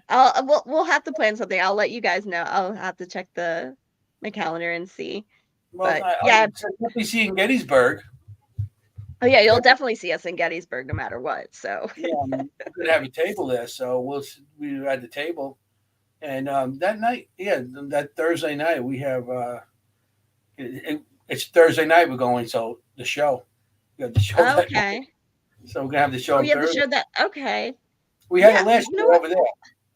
I booked from Friday to Sunday, but now I'm thinking to go at Thursday to try to make it there a day early. So maybe I'll do that. Yeah, they usually have parties of people getting together too that night. Okay. Because we all got out there, got drunk and stupid, and then the next time we had to get up and set up. Yeah. It's like you go down there, you're setting up everything. You get down there, you set up, and then it's like, okay. And then you got to sit there all day with a hangover and stuff. So. Yeah, it's fun. I mean, it's a great. Well, that's why I didn't get a table because I was asking like, oh, do you want a table? I'm like, no, I'm gonna have a good time. I'm gonna have a good time. Yeah, that's the only thing about having a table. You're restricted to the table all day, and you see everybody's out going to Gettysburg. They're all going to town. They're going to the battlefield. They're going out to lunch. They're going out there, and you're at the table. Going out to the guy outside the cart, and that food's not bad, but you're going outside the cart, going back, and you see. I'll bring you back food. I'll bring you food. Oh, thank you. I appreciate that. this is some good food for you. Yeah. But well, I can't wait. Gettysburg food. Gettysburg food. We'll Yeah. go get. Last year, I mean, we go out to eat and then we go in. Yeah. And a lot of people go on investigations like that. I just want to go and drink and smoke cigars. That's all I want to do. Yeah. I gotta do like one investigate because I'm here in Florida now, so I'm like one, but then like the rest of the time we're gonna have a good time. I mean, we do get invited to a lot of this stuff that goes on there. Like, people having, we're gonna go here tonight, we're gonna go here, we're gonna go there, we're gonna go there, and that. And you're like, okay. Yeah. It's like you want to go. Well, all those times before, I'm like, I never actually booked or planned. I'm like, somehow I did a ton of investigations against this person. It's just like, I know. You want to come? I'm like, yeah. Yeah, let's go. You don't have to book anything. Just go on the guy. Come with us, okay? Yeah. That's the fun part about it because it's like family there. Everybody that's going there, everybody associates with each other, and it's such a great time that how everybody mingles and. It's awesome. It's an awesome time. It's the para family, the paranormal family. Yeah. It is. It is. And we'll get up there and we'll get drunk and stupid. I can watch you and Waters go, like schoolgirls. Ron just said they're supposed to have their own exhibit room at the Bash this year with Staticom all day, lectures and all. Awesome. That's awesome, guys. All right. Oh, I can't wait for that. I'm so excited. It's so cool. They've done such amazing things. I can't wait for you to see it. You're going to be amazed. I'm excited. Yeah. I'm excited. She's even, I get like that when I'm getting ready to eat. I love food. Oh, you should really see my food dance. It's like... Or like I'm in the car and I just got fast food. I'm like, yes. Fast food goes fast. I know that. Look. You can hear. That's how big my stomach is. You can hear it now. Listen. You've been working on that. Are you kidding me? I put a lot of money in. That's the only thing I ever put money in is my stomach that grew. Everything else we put money in. Not there no more, but my stomach. No stocks. Stocks? What stocks? Stock in my belly. It's in my belly. Yeah. Oh my God. Hey, you're adorable. Thank you. I wish you lived closer. We would have so much fun. I know. But we'll have now that we've semi-met, we have to meet in person though. But we definitely have to catch. I want to hear your stories for sure. So I want to hear more of yours. This is what I love about this. I love hearing stories. That's like it's like it never gets old, No, like it doesn't. When you see another apparition or you hear another voice, or like when you're with Ron and Lourdes and you're listening to, their ITC and you just get another answer, or there's something stunning that happens, or there's something new. You're like, did you hear that? Like, that was amazing. Hi, Tom. Yeah. I still get excited for like an EVP. I'm like, yeah. Like, especially the amazing ones that like it's attached to something that was like, especially like Victorian era stuff that like, if one of the Fox sisters ever responded with something, Anthony, wouldn't you be like, all right, mind blown? Yeah, I mean, are you kidding me? I would be asking question after question. I know what to ask those girls. It's like I was like, tap 3 times. If you're on the ceiling, if you want me. Twice on the pipe. Yeah. Yeah, I'd be asking all kinds of questions. You kidding? So, well, we're getting a little late here, so I guess. Yeah, Bobby has a show at 10 o'clock. Don't forget to listen. And you got to put your little ones to bed. We could talk to 10 o'clock if you want. It don't matter. My son took like a 4-hour nap today. He's not going to Ready to bed. Okay, he's going to be up. He's watching the show right now. He's up. My daughter's already sleeping. Yeah. Well, yeah. I'm like, when you come, we get together, we'll have a good time. Yeah. It's always great working with you in the past. I know I always had a good time hanging out with you guys with your glow in the dark sneakers. And I feel like I need to get a new pair just to come back. They're like, yes, I brought it. Yeah, you have to get a new pair for Gettysburg I have now. to get a new pair. Yes. You know, you walk around. Yeah, I'll have to see which. The last pair were Wonder Woman. I'm gonna have to think of a different one. See what I can find. Ghostbusters. Oh, true. See if I wonder if those exist. If they have Ghostbusters ones, that'd be cool. It'd be like the slime-looking light on them. Yeah. Oh, that would be awesome. I think you're onto something if they haven't created this yet. Yeah, I know. I know. You can probably sell them at the Paracons. Every Paracon, there's somebody who will buy them. Yeah. Especially like. I would be the first one. Yeah. Rampart sneakers, you know. Yeah. On the tips, or the lights will light up on the tips and stuff. You could like sit with your feet up and say, if you see the shoes that I'm wearing, could you touch the bottom of them? And I can go like, yes. And light up. Trigger shoes. Trigger shoes. Trigger shoes. But yeah. Yeah, I'll see Ron and Lourdes tomorrow, and Todd and Camilla. Awesome. Camilla. I'm always Anthony. Camilla, isn't it? Yeah, that's what I'm reading. You'll get it. Are you kidding me? Sometimes I don't know my own name. You know, I'd say my name. That's why I didn't say your name before, because I always screw up somebody's name. Well, that's why I just put D. Yeah, I gave him the opportunity to like have a seat here too. You did.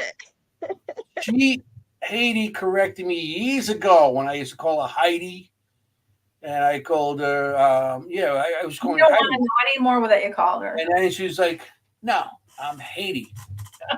Okay. You know what's funny? It happened so much. I felt so bad for this one friend of mine. I didn't correct her for like 2 years. So she always just called me Heidi. And I was just like, yeah, sure. I was like tired. I was like, whatever. But then like there was like an instance like 2 years later where like a group of my friends and then her friends were all hanging out, and she's introduced, she's like, this is my best friend, Heidi, blah, blah.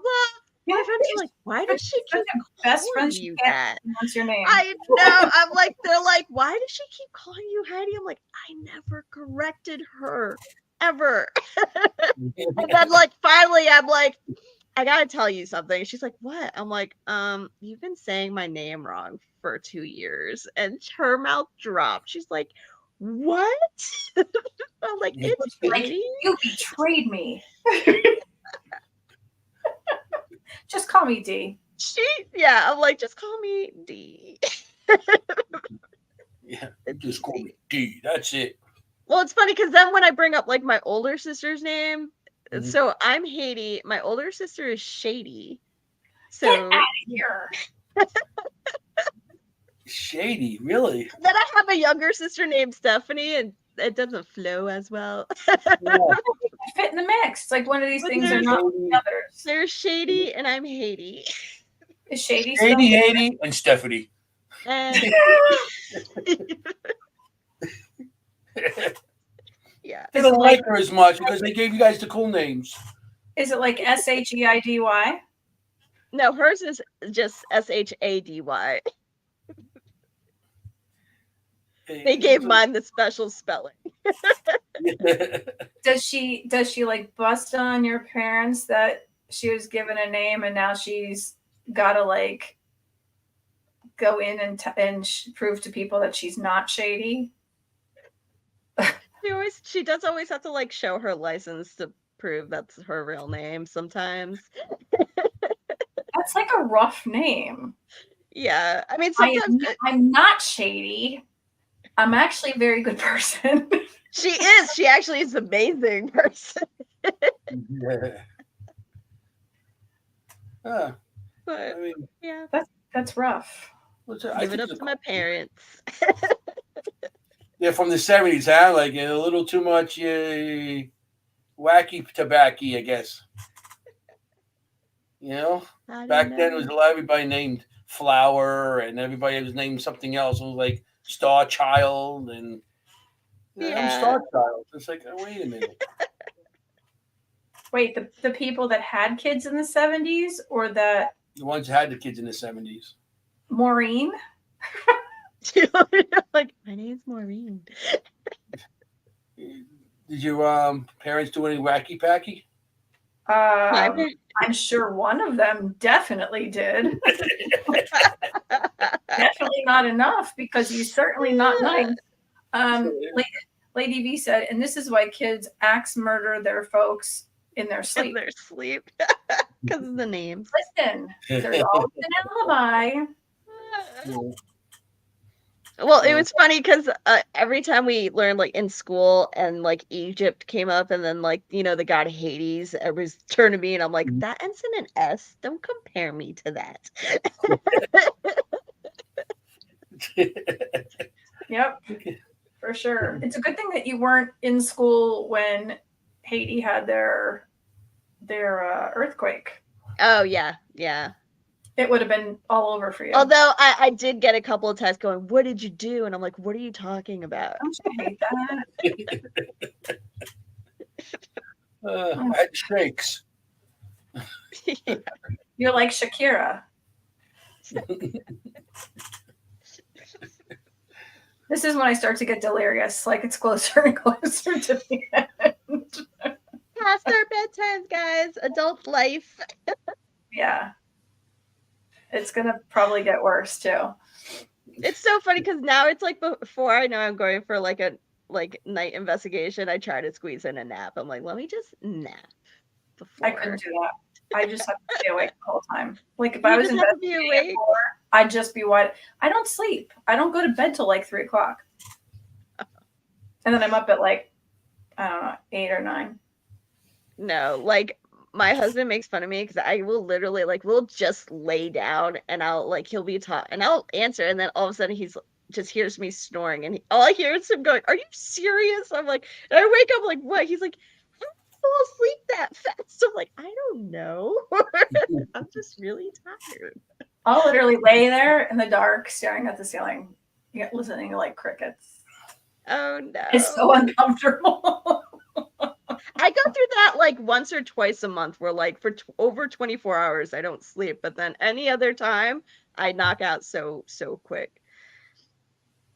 Yeah, I can't do that. Can't do it. All right. Well, Bobby's next. Stay tuned to listen to him on ERRT Radio. To Bobby. So this was, is it Prestol? Prestol, yeah. So I did say it right. Okay. Yeah. So Haiti, or D. D. If you can't say Haiti. Or remember. Acevedo Prestol. She was a great guest tonight. Thanks for being with us. We loved it. Thanks for having me. Everybody else did too, because they hung in. Yeah. Thanks for having me. And I'm so looking forward to meeting you, Maureen, and seeing you again, Anthony, at I'm excited as well. I can't wait.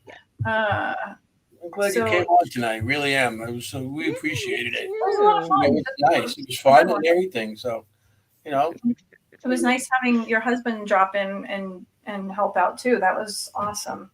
Yeah. If you want to hear stories, you should interview him. Then you got to talk the story. We should absolutely. A whole other. Ron said, "Good night, all. We love you, Haiti D." Or we can go that route too. Haiti D.